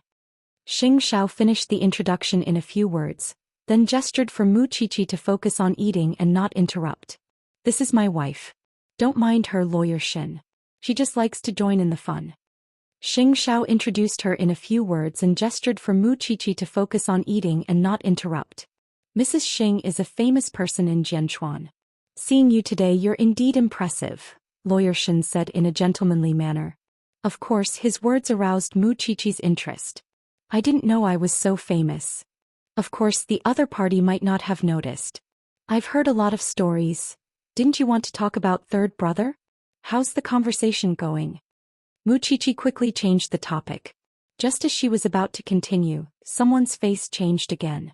"I want to look at the information in detail and the police's accident report, so we can't come to any conclusion now," Lawyer Shin answered Mu Qiqi naturally.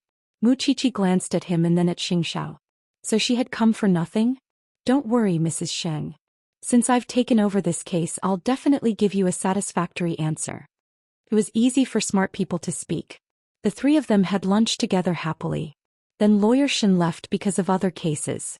"Is it really reliable to hand third brother's case to him?" Mu Qiqi asked Xing Xiao as she watched him leave.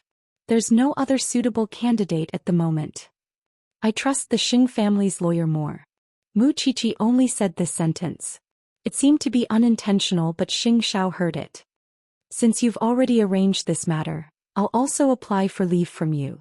The school has organized a spring outing. We'll set off tomorrow morning. It'll be 2 days and 1 night. Tomorrow night you'll have to be alone in your room. What kind of event? Where will it be held? It's at the nearby resort. I didn't want to go at first, but the dean did me a big favor for third brother's matter. I can't not participate in every event every year, so I could only agree. Xianxia wanted to take care of all the expenses for Mu Qiqi's team in one go, but after thinking about it he didn't do so. Don't you have class in the afternoon? Aren't you in a hurry? Mu Qiqi looked at the time and quickly left. There's no time. We'll talk tonight. With this thing by her side, it really alleviated a lot of the boredom in her life. But not long after the two of them left, a black car drove out of the alley. The person in the car was controlling the steering wheel while making a phone call. I've met him. You don't have to worry, teacher. I know what to do. It was said that Xianxia loved to play games. Since that was the case, let's see if he had a chance of winning this round. Could he drag Xing Bowen, who already had half a leg in prison, out of the mess? It was already evening. Mu Qiqi returned home from school and saw that Mama Xing and Xing Xiao had returned from abroad. It seemed that the world of the two of them was coming to an end. Xiaoqi, come quickly. Mommy brought you a gift from abroad. Mama Xing took out a small box from her room as if she was presenting a treasure. See if you like it. Mu Qiqi opened it and found that it was a set of dissection knives. Mama Xing was probably the only one who would give her daughter-in-law knives. However, Mu Qiqi would like Mama Xing. Thank you, Mommy. I'll use it well. Mu Qiqi touched it lovingly. It was really a good thing. After all, she didn't lack anything. That was why Mama Xing would remember what she needed the most. I've heard about third brother's matter. Is it solved now? Mu Qiqi shook her head. I'm still waiting for the accident liability report. It's also hard on that child. She encountered all kinds of bad luck. You and eighth brother must help her. Why are you back so soon? Why didn't you play for a few more days? I haven't had enough alone time with this thing.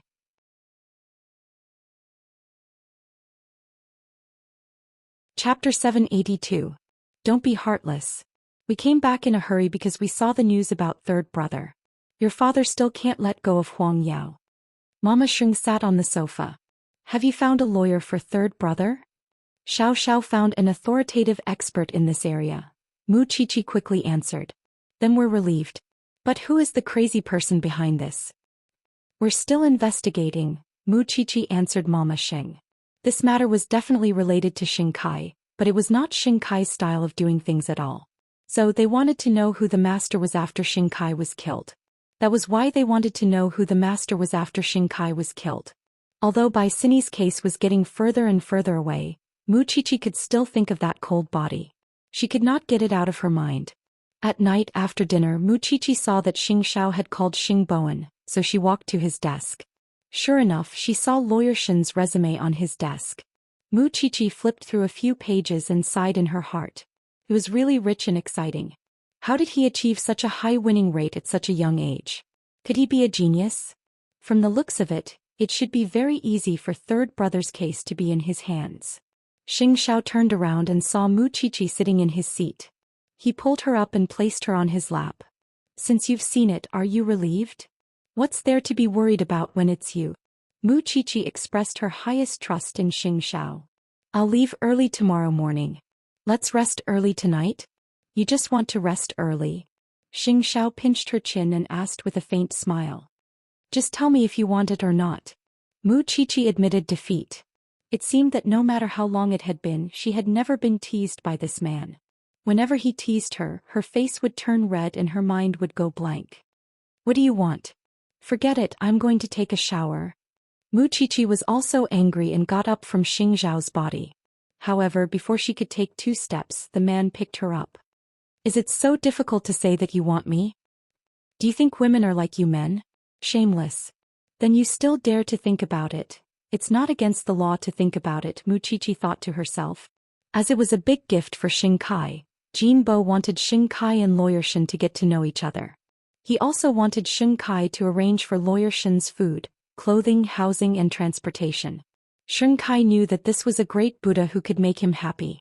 So at first glance he politely and thoughtfully said to him, I've already arranged a 5-star hotel for you, Lawyer Shen. I've also arranged a car for you. If you need anything else, just let me know. I only live in a villa and I can't stand the noise. My car doesn't need to be too good. I can drive a Phantom, but I'm afraid of being lonely at night, so it's best to arrange for a beauty to accompany me. As for other requests, I haven't thought of them yet. You go ahead and arrange it. When Xing Kai heard this, his tone immediately became a little uncomfortable. Lawyer Shen, don't tell me that Jianchuan can't even provide me with these things. If that's the case, I might as well go back to America. What are you talking about? Since it's Lawyer Shen's request, of course I will try my best to satisfy it. Xing Kai looked perfunctory on the surface, but in fact he had already despised the other party 1,000 times in his heart. He's just a lawyer. What's so great about him? Yet he asked for the same treatment as the president. Was Godfather really not joking with him? If it weren't for my teacher's request, I wouldn't have wasted this time at all. So Xiaoxing, you don't have to feel wronged. Do you still want the third young master of the Xing family, the person in charge of Huang Yao, to be in prison? If you want it, you'd better listen to me. What could Xing Kai say? He could only do as he was told. I'm also asking for help. Xiaoxing of Zhongting has already arranged for an international chef to welcome me. Do you know that you're already in slow motion? Xing Kai endured it silently because the other party was here to help. As long as he thought that Xing Bowen was about to go to prison, his mood seemed to be a little better. Sometimes I really wonder how you and Xing Xiao became brothers. However, it's also possible that I misjudged Xing Xiao's ability. Maybe he's just a facade? This little genius lawyer seemed to be fully confident in his own abilities. Although Xing Kai was unhappy, he still followed the other party's request and arranged for a big villa and a celebrity to accompany him. What the hell? The next day Mu Qiqi woke up early. It was the first time she saw Xing Xiao sleeping soundly. So she leaned on the bed and kissed his forehead. This man was so charming even when he was asleep. Then she packed her things and went to the university. This time the entire forensic science faculty was mobilized. In fact, there were activities on usual days, but Mu Qiqi had never participated in them. So her appearance this time surprised the forensic science faculty. The activity was arranged at a resort on the outskirts of Jianchuan. It was near the seaside with beautiful scenery and was suitable for a group trip. However, Mu Qiqi felt a little awkward sitting in the car. If Feng Xianshan was still here, she would still have a companion. But now, she did not even have someone to talk to. So she decided to cover her head and sleep. But soon someone poked her elbow. Qiqi, it's a long journey. Why don't you tell us a few cases to broaden our horizons? Now you're the only one in the faculty who has seen those legendary giant views.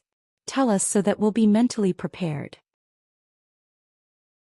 Mu Qiqi opened her eyes and felt bored, so she said, no matter how much mental preparation you do, you'll still vomit when you see it because the smell is too charming. You've been involved in so many cases, especially the case where teenagers killed each other. It was too exciting. Tell us about the process. I've almost forgotten about that case. I only remember Bai Sini's case now, Mu Qiqi replied softly. No matter how bad that case was, it could still be solved, but Bai Sini's injustice. Didn't that close the case as suicide? It's broad daylight. Can you guys not talk about these creepy things? Let's talk about some gossip. For example, the recently popular talent show star was photographed entering a certain villa last night and doing something indescribable with a mysterious man. It's a pity that the paparazzi didn't take a picture of this man's face. Otherwise, it would definitely prove that he's a handsome man. The group of people passed the photo around and it soon reached Mu Qiqi's hands. Mu Qiqi was naturally not interested in such things. She only glanced at it.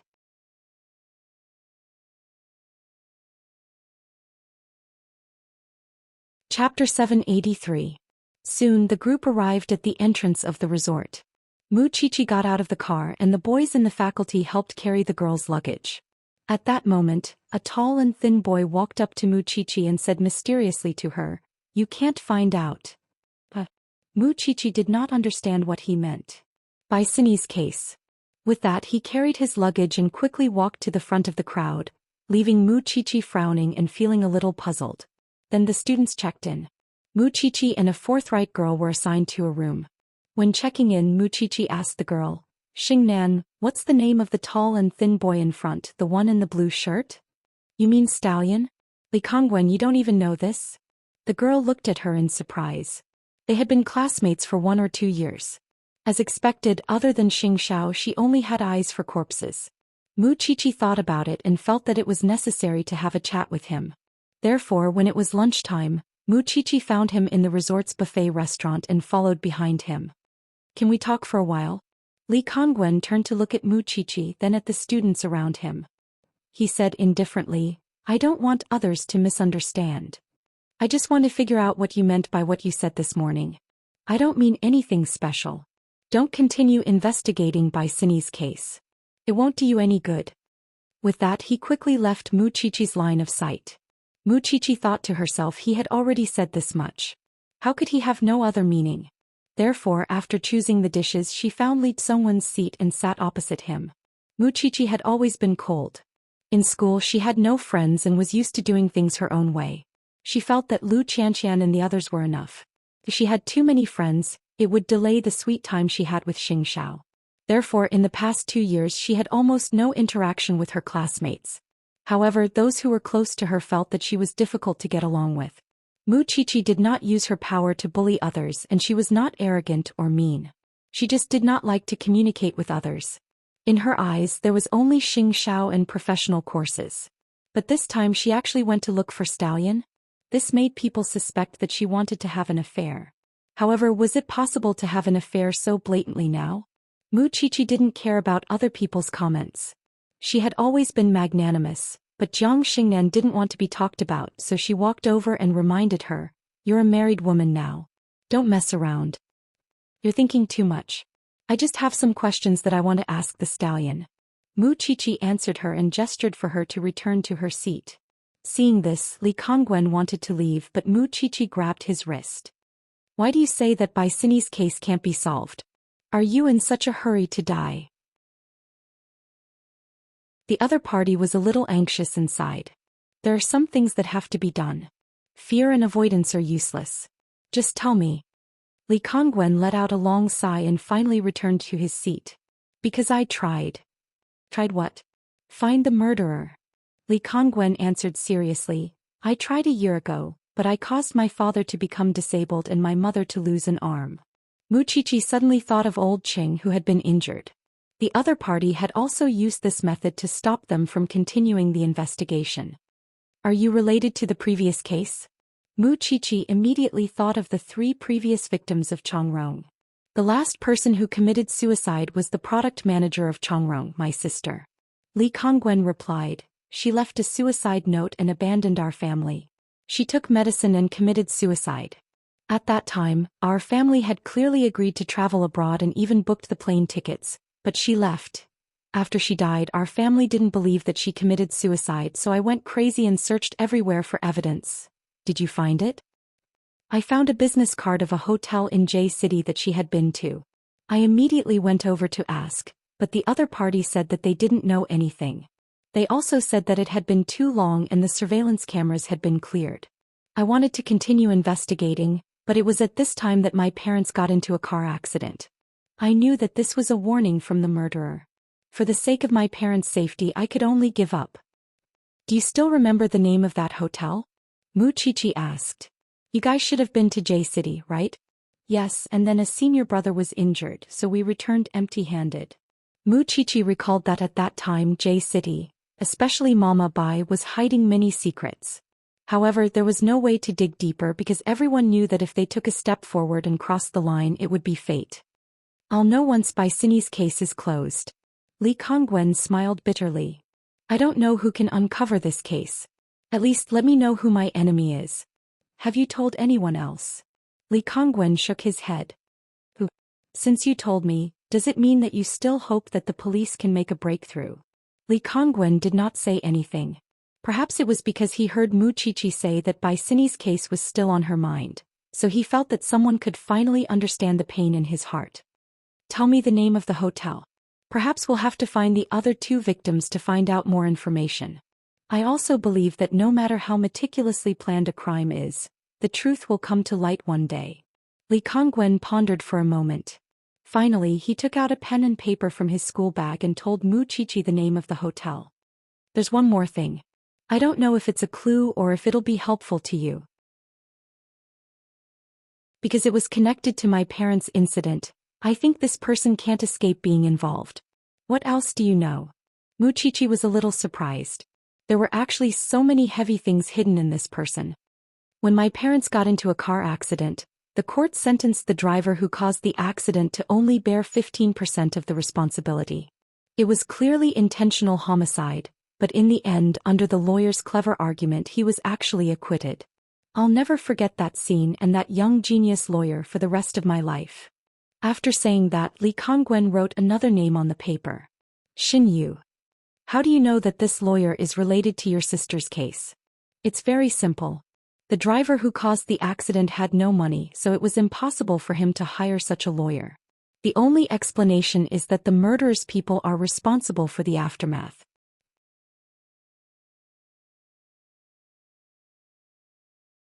Chapter 784. After saying that, Li Kongwen was about to leave, but Muchichi suddenly remembered something and pulled Li Kongwen back. Is your mother's surname Yao? How did you know? Why did she know? Because she had seen Lawyer Shin's so-called glorious resume last night, so when Li Kongwen mentioned this matter just now, she felt that it was very familiar. Coupled with the name Xinyu, it was definitely him. If what Li Kongwen said was the truth, then this Xinyu might be on the murderer's side. Now that Xiao had invited him to defend Xing Bowen, could it be the other party's scheme? Thinking of this possibility, Muchichi suddenly felt terrified and her hair stood on end. Although Xing Kai had many thoughts in the past, he had never succeeded. Suddenly, there was someone with such terrifying thoughts online. Muchichi felt a chill run down her spine. Seems like you need time to sort things out. Li Kongwen saw that Muchichi did not speak and her expression was so complicated, so he knew that she needed time to digest it. Thank you, Wheat. Muchichi nodded. Li Kongwen did not say anything else. He took his plate and moved to another place, leaving Muchichi alone. She was still sitting in her seat in a daze. She was trying to figure out what Li Kongwen had just said. Then she took out her phone hid in her room and called Xianxia. Xiao, I just found out something. Might be a little complicated. Do you have time to listen to me now? I'll go over tonight. Tell me in person. After saying this, Xianxia hung up the phone and said to the business partners on both sides of the conference table, I have to answer my wife's call. I'm sorry, let's continue. Muchichi put down her phone, her emotions extremely complicated. What kind of scheme was this? Why did so many people get involved? Why did so many murders happen? More importantly, Huang Yao seemed to be slowly being pulled into the scheme. A moment later, Jiang Xingnan returned to her room and sat on the single bed. She said to Muchichi, the gossip about you and Weed has already spread like wildfire in the faculty.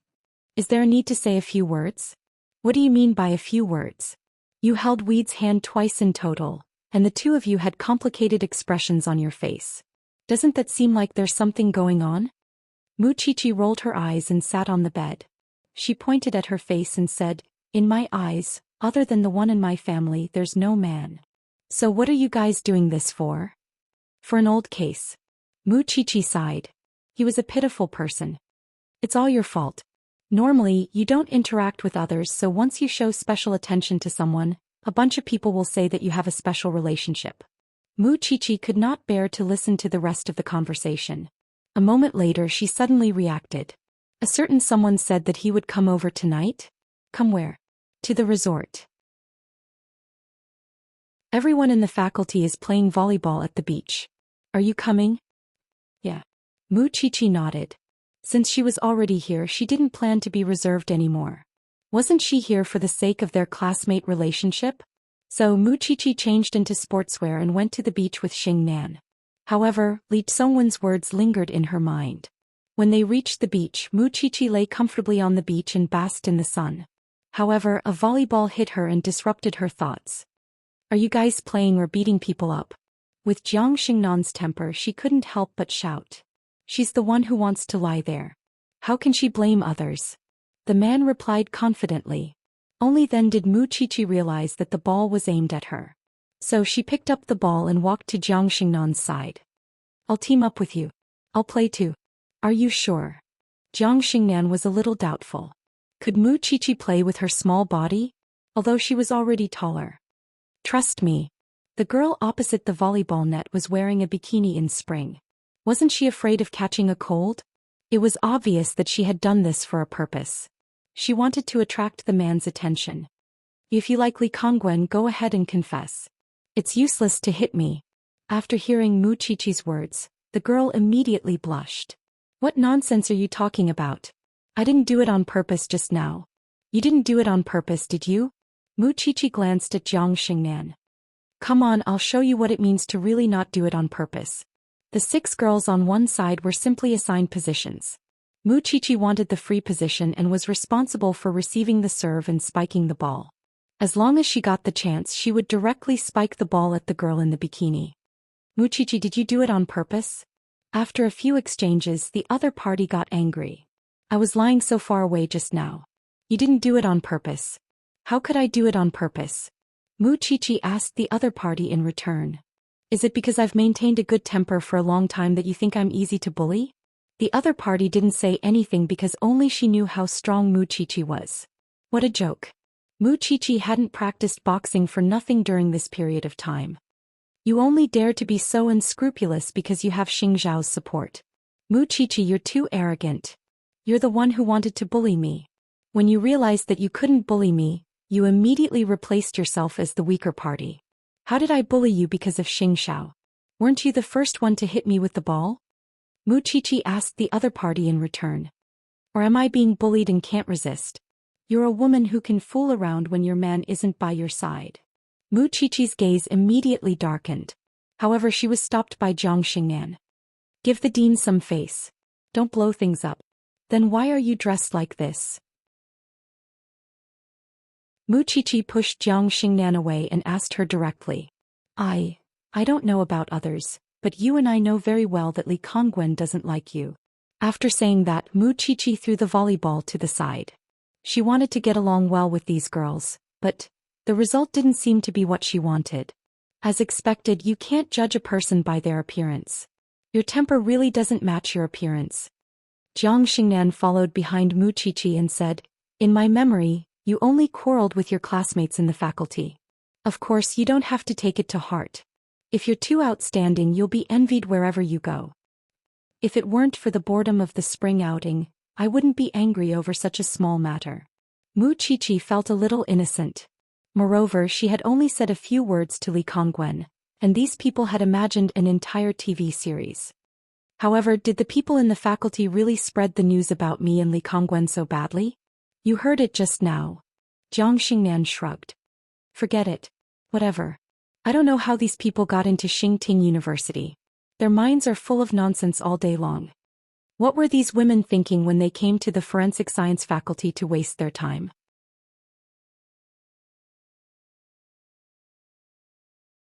Chapter 785. This time Xingzhao was not only there for Mu Qiqi, but also because Zhongting had bought a piece of land by the sea and was developing it.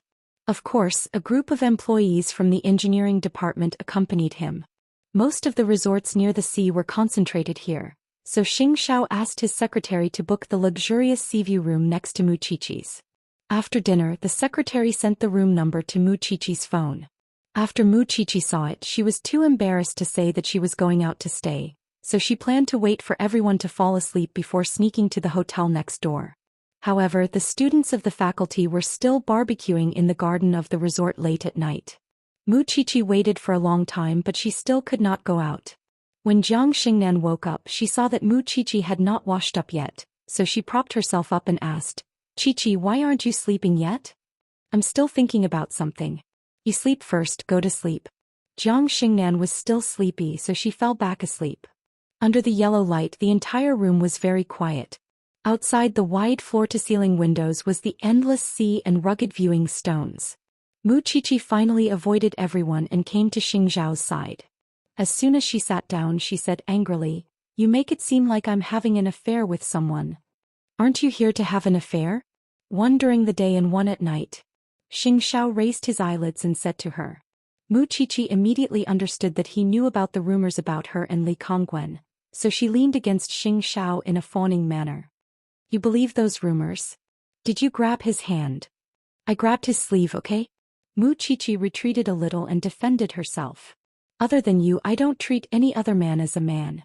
Xianxia's expression was unclear. He unbuttoned his shirt and looked at the thing. Don't you have something serious to say? Let's see what you can find out from your vacation. Li Tsongwen's sister is the previous victim of the Chongrong electronic suicide case. He was stopped and warned by the other party because he wanted to investigate the case. I know, Xianxia said calmly. You know. Don't forget, I've read all of Xingyu's information. You're smart, but you're only careful in certain areas. Xianxia took off his suit jacket and leaned against the sofa as he explained, I've seen dozens of cases that Xingyu has handled. Among them, I asked Su Che to look for information on the Li family's case and read the whole story. Then do you know everything? Including the fact that this Xingyu is a dangerous person? Mu Qiqi asked him in return. Then you told me not to worry before. I didn't want you to know because I didn't want you to be suspicious. It was not that Xingyu was not careful enough, but that he had underestimated his enemy. He thought that with so many cases, big and small, we wouldn't notice a victim like the Li family.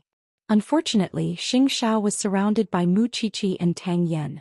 As for the Chongrong electronics case, he had already read the information of several victims. Naturally, he could separate this case from them. Mu Qiqi thought about it and felt that it was in line with Xingzhao's style of doing things. He was a man who always did things in a watertight manner. Since that's the case, you still asked him to defend third brother. You've sent away Xingyu and you don't know who else will come. So instead of doing that, you might as well keep it under your nose. Perhaps you can follow the clues and find out the relationship between Xingyu and the other party. If you're lucky, you can even find out the other party's identity. That made sense. In that case, I'll continue to pretend that I don't know and let Xingyu continue acting. Then you also have a backup plan for third brother, right? You said that you trust the Xing family's lawyer, so I asked him to make another set of preparations. So you're going to keep Xingyu until the court hearing? That's exciting. Since the matter had been clarified, Mu Qiqi was relieved. She had originally wanted to tell this man about it as soon as possible, but she did not expect him to know about it from the beginning to the end. Thinking of this, Mu Qiqi complained, You've been hiding a lot of things from me recently. If you want the Xing family to be safe, you have to drag Xing Kai out of the quagmire. Otherwise, sooner or later he will become someone else's scapegoat and drag the entire Xing family down with him. Forget it, I can't be bothered to argue with you. A man's heart is like a needle at the bottom of the ocean. After saying that, Mu Qiqi got up from the sofa. I'm going to take a shower. I'll serve you well later. Actually, Mu Qiqi did not know that Jiang Xingnan had a habit of waking up at night. When she woke up and did not see Mu Qiqi, she was shocked and quickly went out to look for her. However, there were still people barbecuing downstairs and Mu Qiqi was nowhere to be seen. Could it be that she really had an affair with Li Kongwen as the girl had said during the day? The next day before dawn, Mu Qiqi returned from outside and lay on the bed to continue sleeping. If she had known that it would be so hard, she would not have gone to sleep with that man. At around 8 in the morning, Jiang Xingnan woke up early and saw Mu Qiqi lying on the bed. He was puzzled. Where did this person come from? However, Mu Qiqi was not awake, so it was not appropriate for her to ask. After breakfast, the group of people were going to the stray cat and dog rescue station not far from the resort to volunteer. Fortunately, Mu Qiqi also liked animals, so she had no objections to the activity. However, on the way to the volunteer center, many people were whispering and discussing in private. However, after experiencing Mu Qiqi's tit-for-tat yesterday, no one dared to mention it to her. However, on Li Tsongwen's side, a classmate started joking. Last night you and Mu Qiqi secretly met, right? What did you say? You even dared to snatch Xingzhao's woman. You're really something. Li Kongwen frowned and did not understand. I don't understand what you're talking about. I didn't leave my room last night. You still don't admit it. Someone saw Mu Qiqi sneaking out of her room last night. She clearly went out on a date. Who else could it be if not you? How would I know who she went to see? You really can't explain yourself. Li Kongwen was angry because he knew that he was innocent. These people were too good at making connections and gossiping. They could even link such a thing together. Mu Qiqi slept soundly and ignored the gossip. However, poor Jiang Xingnan was struggling in her heart. That was because many people had already come to ask her in the morning if she knew about Mu Qiqi secretly dating Li Kongwen last night. How would she know? Moreover, Muchichi was indeed not in her room. She wanted to protect Muchichi, but she felt that Muchichi had done something she should not have done. She was struggling in her heart. Soon the group arrived at the stray cat and dog rescue station. Not to mention girls, even boys felt that these dirty animals were covered in viruses and bacteria and did not dare to approach them. You're tuning in to the Zhou Xian's Legacy YouTube channel. Don't forget to subscribe and join us on this journey to catch the most captivating stories.